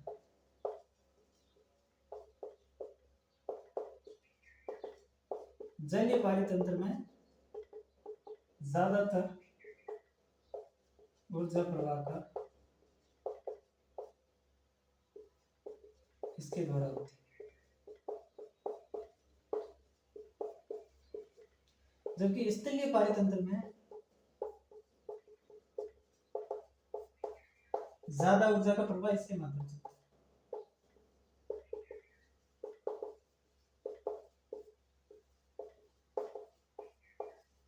ये दोनों के अंदर तीन तीन अंतर है जो आपको ध्यान रखना है। आसान है, बहुत आसान है। देखो तीन तीन अंतर है बस। ये ग्रेजिंग फूड चेन सूर्य से ऊर्जा मिलती है, यानी कि इसके अंदर जो ये स्टार्ट होगी ये उत्पादक से होगी, और इसके अंदर जलीय पारितंत्र के अंदर ज्यादातर जो है वो ग्रेजिंग फूड चेन के द्वारा एनर्जी फ्लो होता है। जबकि डेट्राइटिस फूड चेन जो है ये डेट्राइटस से स्टार्ट होती है, अपृत से शुरू होती है, क्योंकि एनर्जी अपृत से ही मिलती है। और इसके लिए पारितंत्र में ज्यादातर जो है फूड चेन डेट्राइटिस प्रकार की होती है, जिसके माध्यम से एनर्जी फ्लो होता है। ठीक है, तो ये दो प्रकार के फूड चेन है जो आपको ध्यान रखना है। ठीक है, अब खाद्य जाल क्या होता है? सिंपल है, खाद्य जाल क्या होता है?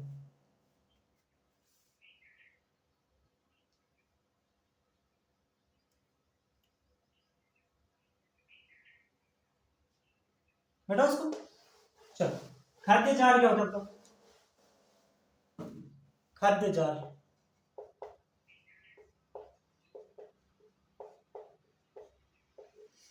खाद्य जाल मतलब खाद्य श्रृंखलाओं का जटिल जाल बन जाता है वो खाद्य जाल। ये तो अपन 9-10 से पढ़ते आ रहे हैं ना, इसलिए मैं थोड़ा सा फास्ट चल रहा हूँ। खाद्य जाल का मतलब क्या होता है? खाद्य श्रृंखला, ये खाद्य श्रृंखला, ये बहुत सारी खाद्य श्रृंखलाओं का जटिल जाल बन जाता है, तो उसको अपन क्या कहते हैं? खाद्य जाल कहते हैं। ठीक है, तो बस वही लिख रहे हैं, खाद्य श्रृंखलाओं का, ये कोई नहीं पूछेगा आपको, खाद्य श्रृंखलाओं का जटिल जाल। दूसरा पॉइंट इसमें लिखेंगे, खाद्य जाल जितना जटिल होगा, खाद्य जाल जितना जटिल, पारितंत्र उतना स्थायी, पारितंत्र उतना स्थायी माना जाता है। ठीक है, सिंपल सा पॉइंट है कि जितना ज्यादा खाद्य जाल जटिल होगा, कॉम्प्लिकेट होगा, पारितंत्र इकोसिस्टम उतना ही ज्यादा स्टेबल होगा। तीसरी बात, एक जीव एक से अधिक पोषी स्तर दर्शा सकता है। एक जीव एक से अधिक पोषी स्तर दर्शा सकता है। ठीक है ना, एक जीव एक से अधिक पोषी स्तर दर्शा सकता है। कैसे साहब बताएंगे अभी? सबसे पहले तो पोषी स्तर क्या होता है समझ गए, या तो प्राथमिक या द्वितीयक, कौन सा पोषी स्तर है उसका। तो जरूरी नहीं है कि एक जीव एक ही पोषी स्तर दर्शाए।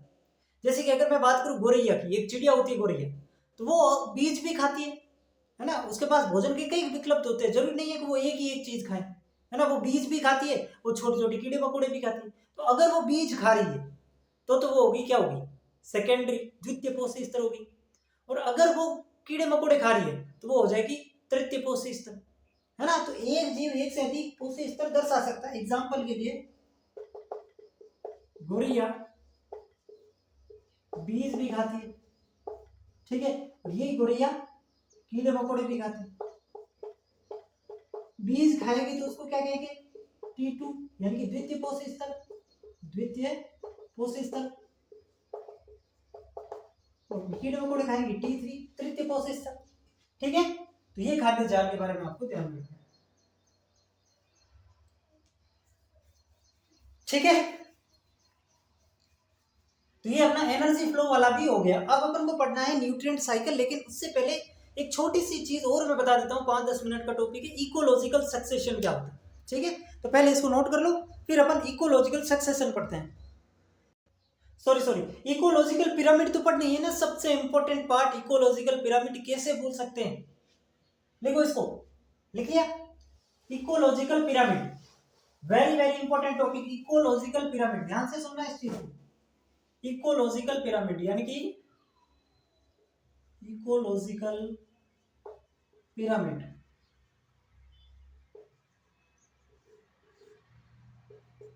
ये 3 प्रकार के होते हैं इकोलॉजिकल पिरामिड।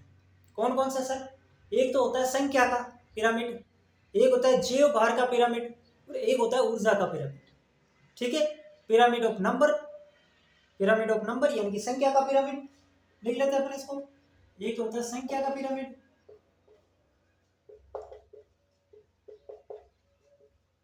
एक होता है ऊर्जा का पिरामिड, ऊर्जा का पिरामिड, और तीसरा हो जाएगा इसके अंदर ये जैव भार का हो जाएगा, जैव भार,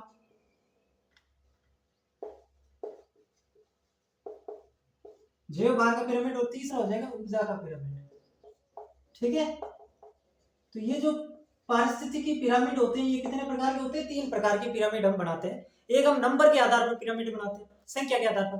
दूसरा हम बनाते हैं बायोमास के आधार पर, जैव भार के आधार पर, भार कितना उसका है ना, उसके आधार पर। और तीसरा हम बनाते हैं ऊर्जा का पिरामिड, ऊर्जा के आधार पर। अब यहाँ पे हम पिरामिड जो बनाएंगे ना, इसके आधार पर यानी कि सबसे नीचे हम उत्पादक को रखेंगे और सबसे ऊपर हम जो है वो सर्वोच्च मासारी को रखेंगे। ध्यान रखना, इस पिरामिड के अंदर अपन आधार पर किसको रखेंगे? आधार पर अपन रखेंगे उत्पादक को, प्रोड्यूसर को, हमेशा, चाहे पिरामिड कुछ भी हो। और शीर्ष पर किसको रखेंगे? सर्वोच्च मासारी को।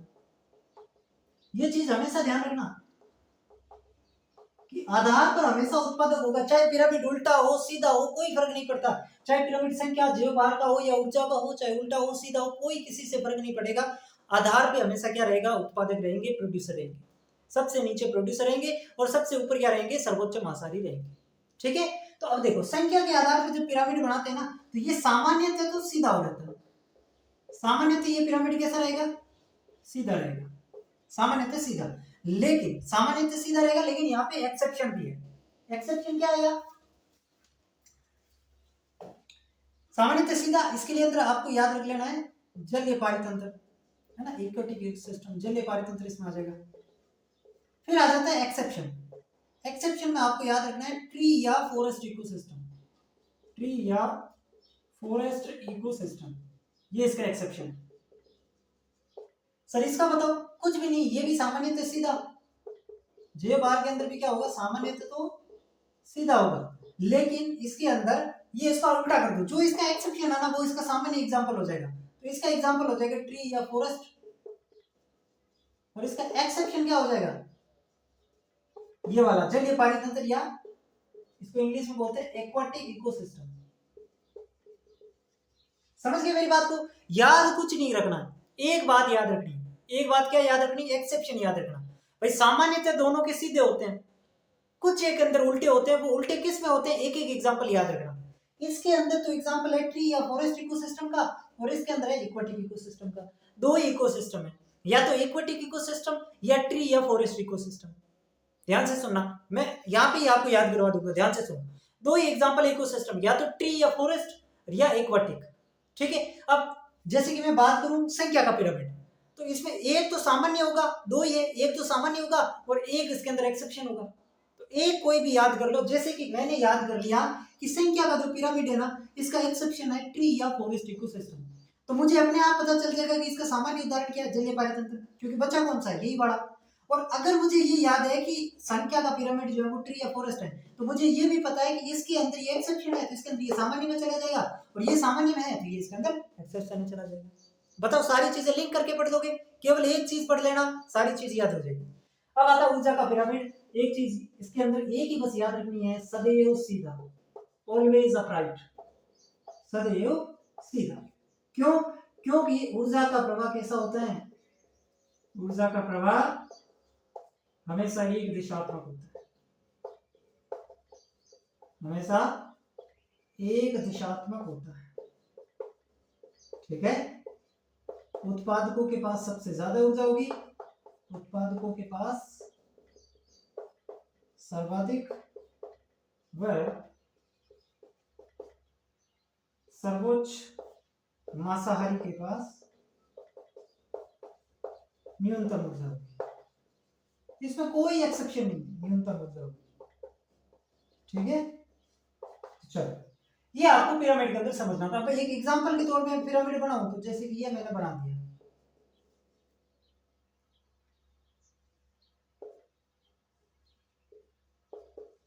ठीक है। तो ये यहाँ पे उत्पादक है, ये यहाँ पे प्राथमिक उपभोक्ता है, ये यहाँ पे द्वितीयक उपभोक्ता है, और यहाँ पे ये सर्वोच्च मांसाहारी है, ठीक है। ये क्या है? सर्वोच्च मांसाहारी, समझ रहे हैं? तो ये सीधा है, ये कैसा है? सीधा। अब उल्टा होगा तब क्या होगा साहब? उल्टा होगा तो ऐसा बन जाएगा, ये लो, ये उत्पादन, सॉरी, ये सर्वोच्च मांसाहारी ऊपर आ जाएंगे, ठीक है। फिर ये ऐसा, तो उत्पादक तो नीचे ही रहेंगे, लेकिन उत्पादक क्या हो जाएंगे? कम हो जाएंगे। नंबर है तो कम हो जाएगा नंबर, और जीव बाहर है, इनका जीव बाहर कम हो जाएगा। तो इनके अंदर ये उल्टे सीधे ऐसे बनते हैं, ठीक है। चलो लिख लो इसको, मिटा दो। अब अपन को पढ़ना है इकोलॉजिकल सक्सेशन, यानी कि पारिस्थितिकी अनुक्रमण। बस 15 मिनट का और बचा अपना काम। हेडिंग लगाएंगे पारिस्थितिकी अनुक्रमण, पारिस्थितिकी अनुक्रमण यानी कि इकोलॉजिकल सक्सेशन। इकोलॉजिकल सक्सेशन क्या होता है? पारिस्थितिकी अनुक्रमण क्या होता है? एक ऐसी जगह जहां पर जीवन नहीं है, वहां पे जीवन को शुरू करना, यहाँ वहां पे जीवन लाना, वो कहलाता है पारिस्थितिकी अनुक्रमण। समझ गए? जैसे कि नग्न चट्टाने हैं, ऐसी चट्टान, पूरा पत्थर, कुछ भी वहां पे, न कोई पेड़ है, न कोई घास है, न कोई तिनका है, न कोई जीव जंतु। वहां पे एक नए जीवों का जो है वो लाने के लिए अनुकूलित अवस्था लाना, वो कहलाता है अनुक्रमण, ठीक है। तो अनुक्रमण, ये क्या कहता है? अनुक्रमण क्या होता है? बिना जीवन वाली जगहों पर जीवन लाना, सिंपल भाषा, ठीक है। दो प्रकार का होता है, एक तो होता है प्राथमिक इकोलॉजिकल सक्सेशन, और एक होता है सेकेंडरी इकोलॉजिकल सक्सेशन, है कि द्वितीयक। प्राथमिक क्या होता है? ऐसी जगहों पर अनुक्रमण जहां पहले कभी जीवन था ही नहीं, यानी कि ऐसी जगह पर जीवन का निर्माण करना है जहां पे पहले कभी जीवन था ही नहीं, अभी पहली बार आएगा। तो इसमें ज्यादा समय लगेगा, कितना? बहुत ज्यादा। बहुत ज्यादा कितना? 2000 से 3000 साल। और द्वितीयक अनुक्रमण का मतलब यहाँ पे अनुक्रमण जो है वो ऐसी जगह पे होता है जहां पे पहले जीवन था, लेकिन किन्हीं कारणवश वहां से वो नष्ट हो गया, हट गया जीवन। कैसे सर? मान लो बाढ़ आ गई, मान लो भूकंप आ गया, तो वहां से पूरी की पूरी तबाही मच गई, और सारे का सारा वहां से सब कुछ, पेड़ पौधे जीव जंतु जो भी थे खत्म हो गए। अब वापस से यहाँ पे आना है, तो इसमें जो है वो जीवन को सपोर्ट करने वाली अवस्था पहले से है विद्यमान, तो इसमें थोड़ा कम समय लगेगा, 200 से 300 साल में हो जाएगा। बस ये बात आपको लिखनी है। प्राथमिक अनुक्रमण क्या होता है? ऐसी जगहों पर अनुक्रमण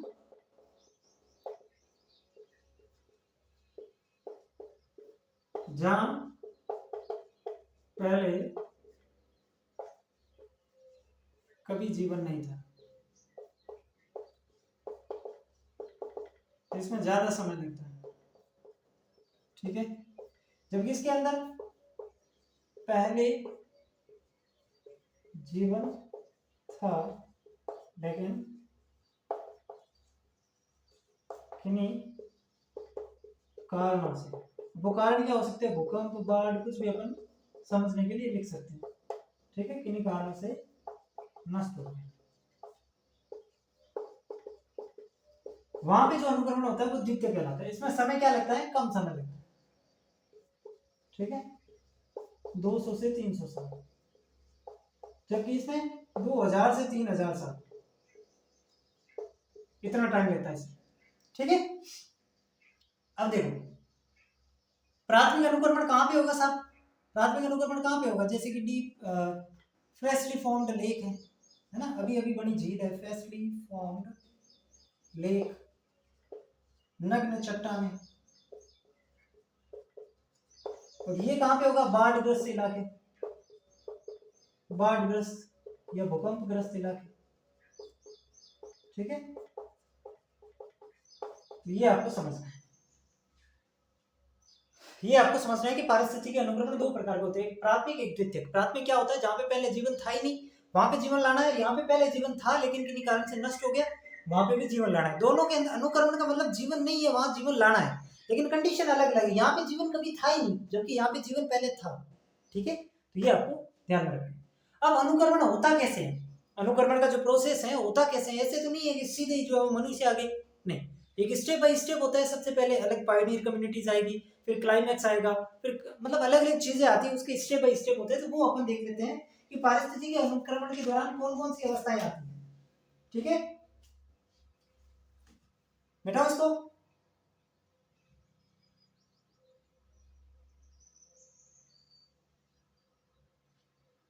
चल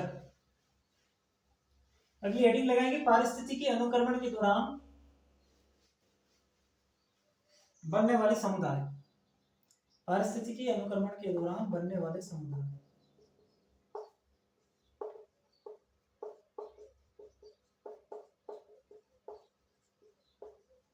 तो इसके अंदर सबसे पहला जो समुदाय बनता है उसको अपन कहते हैं पायोनियर कम्युनिटीज। पायोनियर कम्युनिटीज, ठीक है, पायोनियर कम्युनिटीज। फिर आती है इसके अंदर ट्रांजिशनल स्टेट, ट्रांजिशनल स्टेट। फिर तीसरी आती है क्लाइमैक्स। यानी कि सबसे पहले पायोनियर कम्युनिटीज, फिर ट्रांजिशनल स्टेट और फिर क्लाइमैक्स, ये तीन प्रकार के समुदाय इसमें आते हैं। ठीक है, पायोनियर कम्युनिटीज, ट्रांजिशनल कम्युनिटीज, इसको भी ऐसे लिख सकते हैं कम्युनिटीज, ठीक है, और फिर क्लाइमैक्स।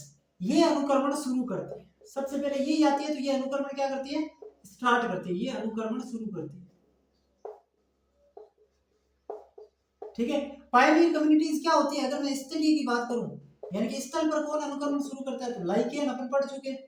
और अगर मैं बात करूं जल की, है ना, तो जल के अंदर फाइटोप्लैंक्टन हो जाएगा, पादप प्लवक।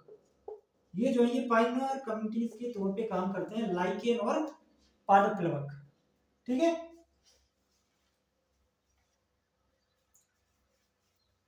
फिर ट्रांजिशनल कम्युनिटीज क्या होती है, श्रब्स हो जाएगी, श्रब्स, हर्ब्स, ठीक है, उसे झाड़ियां, सबमर्ज्ड, ये जो स्टेज है ये इसके अंदर आ जाएगी। और इसके अंदर क्या आ जाएगा, फॉरेस्ट आ जाएगा, पूरा का पूरा फॉरेस्ट बन चुका है। यानी कि पहले कुछ ऐसे पौधे आए जो अनुक्रमण शुरू करेंगे, फिर जो है कुछ बड़े पौधे आए, कुछ अलग प्रकार के विकसित पौधे आए, और फिर पूरा का पूरा जंगल बन गया। अब इन्होंने पारितंत्र जो है इसके साथ साम्य स्थापित कर लिया, अब इनको हटाना मुश्किल है।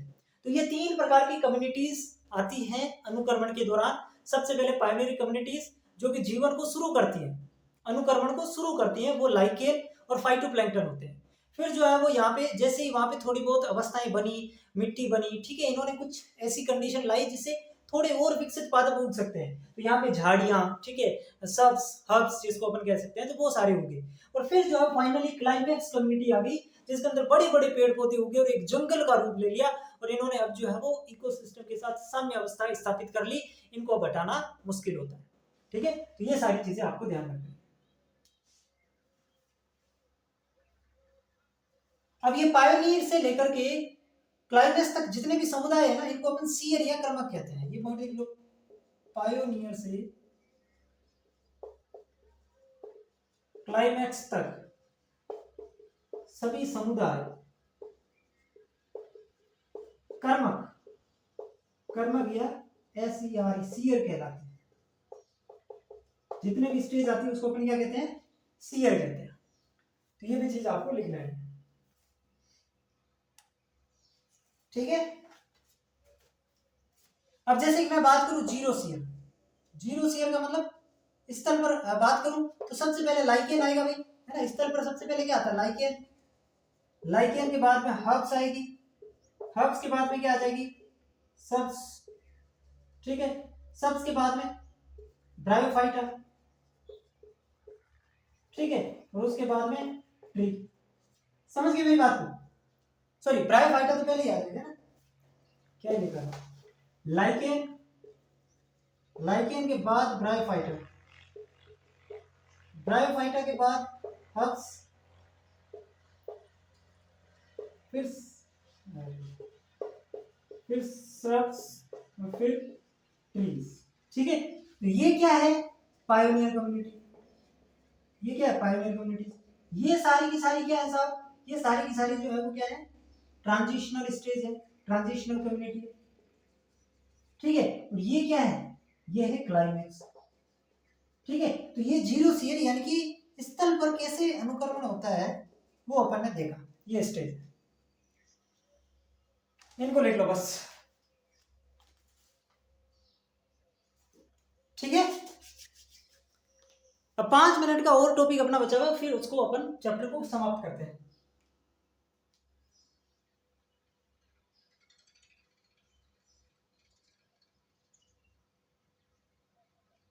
हटा दो, चल। अब चौथा जो इसका टॉपिक हमारा बचा हुआ था, न्यूट्रिएंट साइकिल यानी कि पोषण चक्र। ठीक है, हेडिंग लगाएंगे पोषण चक्र या न्यूट्रिएंट साइकिल। पोषण चक्र या इसको अपन क्या कहते हैं, न्यूट्रिएंट साइकिल। न्यूट्रिएंट साइकिल, पोषण चक्र। दो प्रकार के पोषण चक्र होते हैं, एक होता है गैसीय न्यूट्रिएंट साइकिल और एक होता है सेडिमेंट्री न्यूट्रिएंट साइकिल। ठीक है,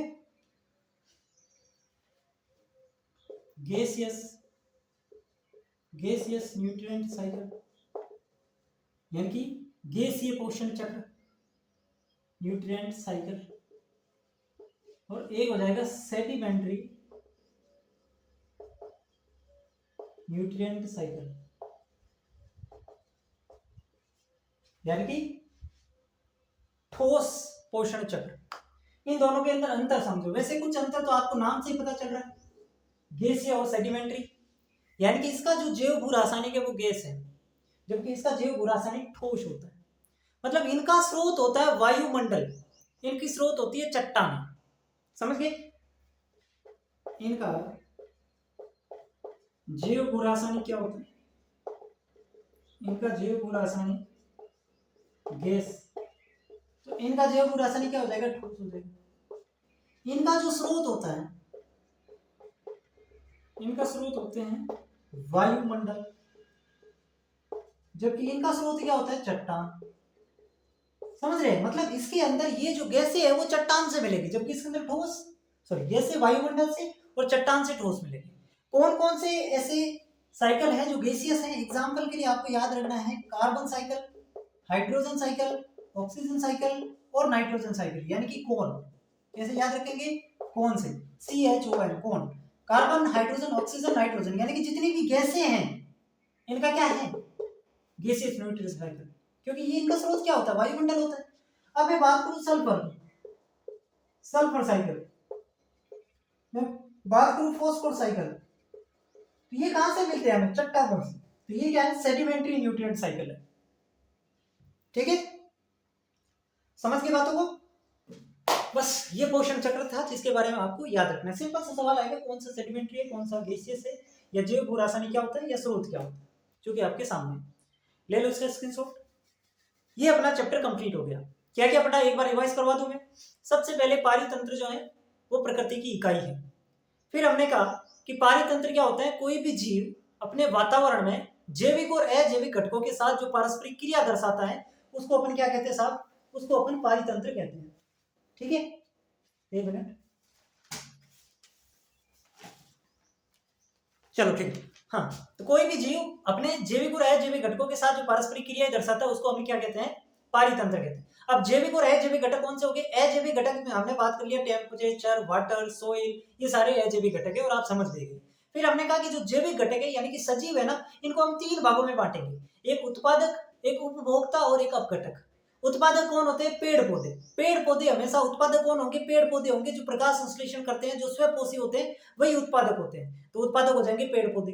पेड़ पौधे क्या करते हैं, पेड़ पौधे सूर्य से प्रकाश ऊर्जा को लेकर के अपना भोजन बनाते हैं, यानी कि प्रकाश ऊर्जा को रासायनिक ऊर्जा में बदलते हैं, इसलिए इन्हें हमें ट्रांसड्यूसर कहा जाता है। ठीक है साहब। फिर आते हैं उपभोक्ता।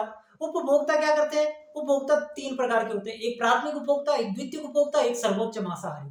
प्राथमिक उपभोक्ता वो होते हैं जो उत्पादक को खाते हैं, द्वितीयक उपभोक्ता वो होते हैं जो प्राथमिक उत्पादक को खाते हैं, और सर्वोच्च मांसाहारी जो सब कुछ खाते हैं।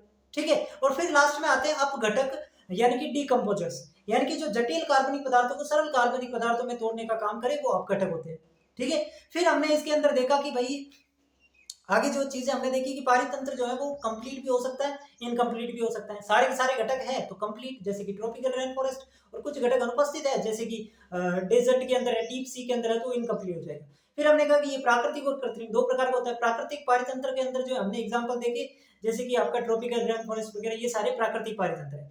कृत्रिम के अंदर क्या होते हैं साहब, तालाब, झील, एक्वेरियम, ठीक है, बोटेनिकल गार्डन, जूलॉजिकल पार्क्स, ये सारे के सारे कृत्रिम है। और एग्रीकल्चर लैंड मानव निर्मित सबसे बड़ा पारितंत्र माना गया है। ये चीज हमने देखी। उसके बाद हमने स्टैंडिंग स्टेट और स्टैंडिंग क्रॉप क्या होता है। स्टैंडिंग क्रॉप क्या होता है कि भाई कुल जैव भार जो है ना किसी दिए गए पारितंत्र में, उसका कुल जैव भार जो है यानी कि कार्बनिक और अकार्बनिक दोनों की मात्रा, वो तो स्टैंडिंग क्रॉप। और स्टैंडिंग स्टेट में क्या होता है, केवल अकार्बनिक पदार्थ की मात्रा स्टैंडिंग स्टेट कहलाती है। ठीक है, इतनी बात हमने समझ ली। उसके बाद में हमने देखा भाई इसके अंदर चार टॉपिक है। एक तो प्रोडक्टिविटी, एक इसके अंदर हो जाएगा डीकम्पोजिशन, एक इसके अंदर हो जाएगा एनर्जी फ्लो, और एक इसमें हो जाएगा न्यूट्रिएंट साइकिल। ये चार पार्ट में हमने बांटा। सबसे पहले हमने किसके बारे में पढ़ा, सबसे पहले हमने पढ़ा प्रोडक्टिविटी, उत्पादकता। हमने शुरू किया प्राइमरी प्रोडक्टिविटी, प्राथमिक उत्पादकता। ये उत्पादक के स्तर पर होती है, यानी कि उत्पादक जो कुल जैव भार उत्पन्न करते हैं उसको अपन क्या कहते हैं, प्राथमिक उत्पादकता, है ना। दो इसके टाइप हो गए प्राथमिक उत्पादकता के, एक जीपीपी यानी कि ग्रोस प्राइमरी प्रोडक्टिविटी, एक एनपीपी यानी कि नेट प्राइमरी प्रोडक्टिविटी।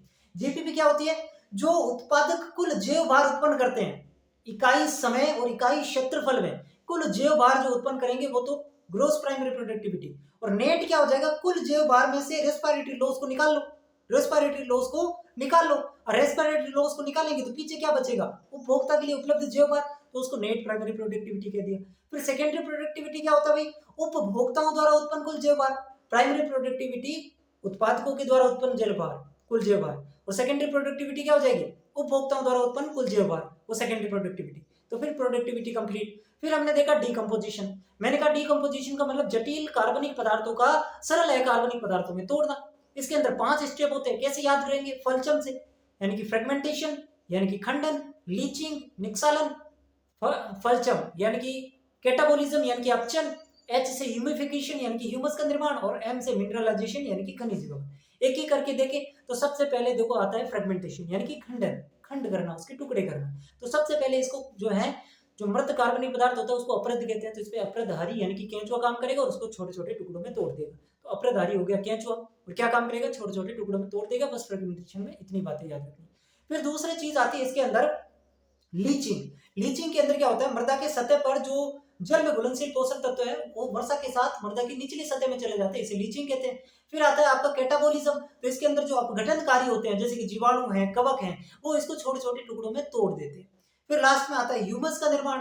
ह्यूमस का निर्माण जो है हो जाता है, उसको ह्यूमिफिकेशन कहते हैं। ह्यूमस जो है वो गहरे रंग की अपूर्ण रूप से अपघटित कार्बनिक पदार्थ की परत होती है, हल्की अम्लीय पीएच होती है, अमोर्फस होती है, कोलोइडल होती है, और सूक्ष्म जीवों के प्रति प्रतिरोधी होती है। इसे रिजर्वोयर ऑफ न्यूट्रिएंट यानी कि खनिज पोषक तत्वों का संग्रहालय कहा जाता है। ठीक है, ये हो गया। फिर मिनरलाइजेशन क्या होता है, कार्बनिक पदार्थों में से खनिज पोषक तत्वों का अलग होना मिनरलाइजेशन कहलाता है। फिर ह्यूमस को प्रभावित करने वाले कारक कौन से हो जाएंगे, ह्यूमस के अंदर अगर लिग्निन, सेल्यूलोज, पेक्टिन ये ज्यादा मात्रा में है तो कम बनेगी, धीरे बनेगी। और अगर इसके अंदर नाइट्रोजन युक्त पदार्थ ज्यादा है, जैसे कि अपन बात करें भाई क्या कहते हैं उसको, न्यूक्लिक एसिड, प्रोटीन ज्यादा है तो ज्यादा बनेगी।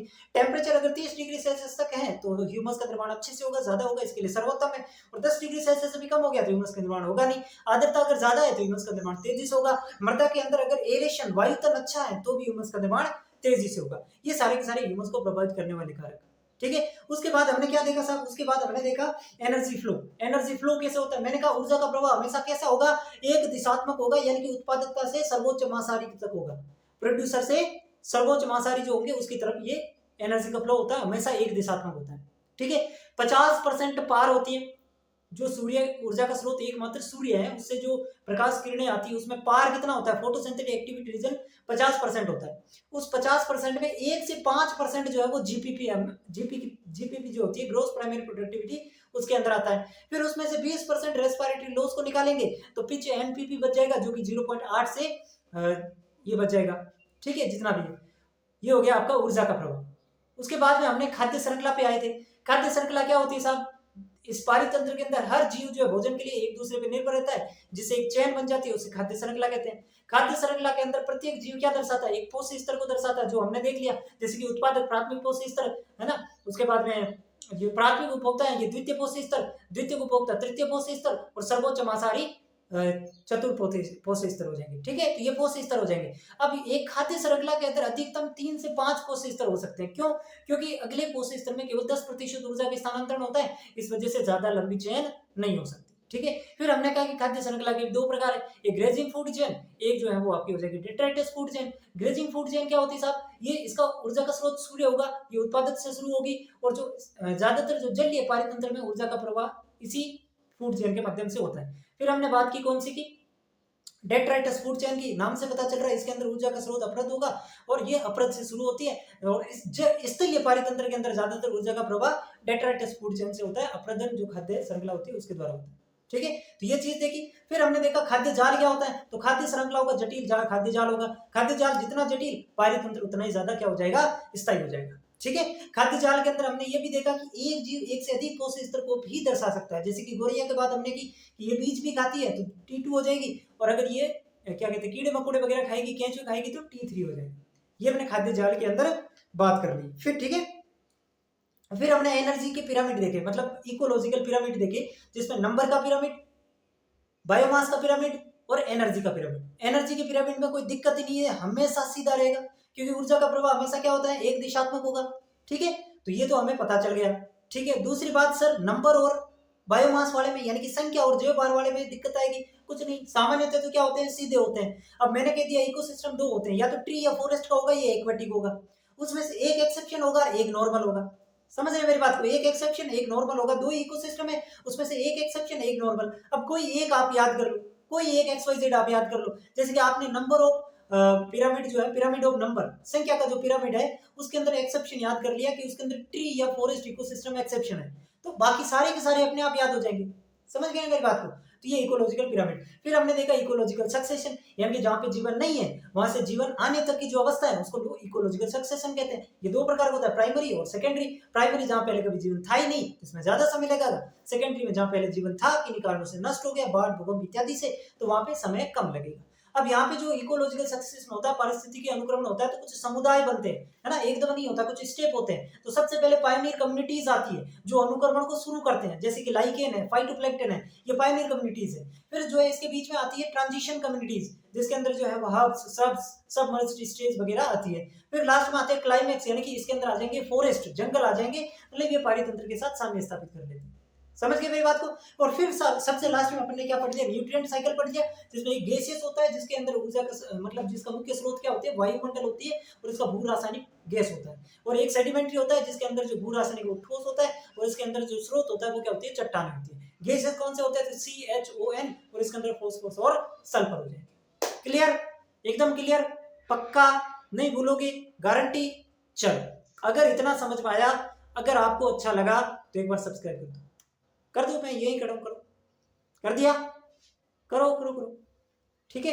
चलो, अब सुनो, जिस बच्चे को टेस्ट सीरीज लेनी है वो माजिस्सा एजुकेशन एप्लीकेशन डाउनलोड करके बायोलॉजी के टेस्ट सीरीज पे जाए। आपको नॉमिनल प्राइस के अंदर पूरे सिलेबस के चैप्टर वाइज टेस्ट मिलेंगे, जिसमें लगभग 1500 के आसपास सवाल हम आपको देंगे। तो जिस बच्चे को प्रैक्टिस करनी है वो टेस्ट सीरीज जाके ज्वाइन कर लेना माजिस्सा एजुकेशन से, ठीक है। डेमो टेस्ट वहां पे अवेलेबल है, जाके देख लेना, फिर आप ज्वाइन कर लेना। बेहतरीन टेस्ट सीरीज है, और सबसे महत्वपूर्ण बात, वीडियो सॉल्यूशन, प्रत्येक टेस्ट का वीडियो सॉल्यूशन, जिससे पूरा चैप्टर एक बार फिर से आपका रिवाइज हो जाए। ठीक बात है। चलो, तो आज की क्लास में अपन इतना ही रखते हैं। बढ़िया से इसके नोट्स बना लीजिए। नहीं बना रहे हो नोट्स तो टेलीग्राम ज्वाइन कर लो, वहां पे मैं चैप्टर ये जैसे ही होगा 1-2 दिन में इसके नोट्स डाल दूंगा, ठीक है। तो वहां से आप इसको प्रिंट वगैरह निकाल के पढ़ सकते हो। जितनी मैंने चीजें पढ़ाई वो आपको समझ में आनी चाहिए, बाकी कोई बड़ी बात नहीं है, बाकी सारी चीजें आराम से हो जाएगी, ठीक है। तो सब्सक्राइब कर देना और ज्यादा से ज्यादा वीडियो को शेयर करना। आज के लिए इतना ही रखते हैं, मिलते हैं किसी अगली क्लास में। धन्यवाद।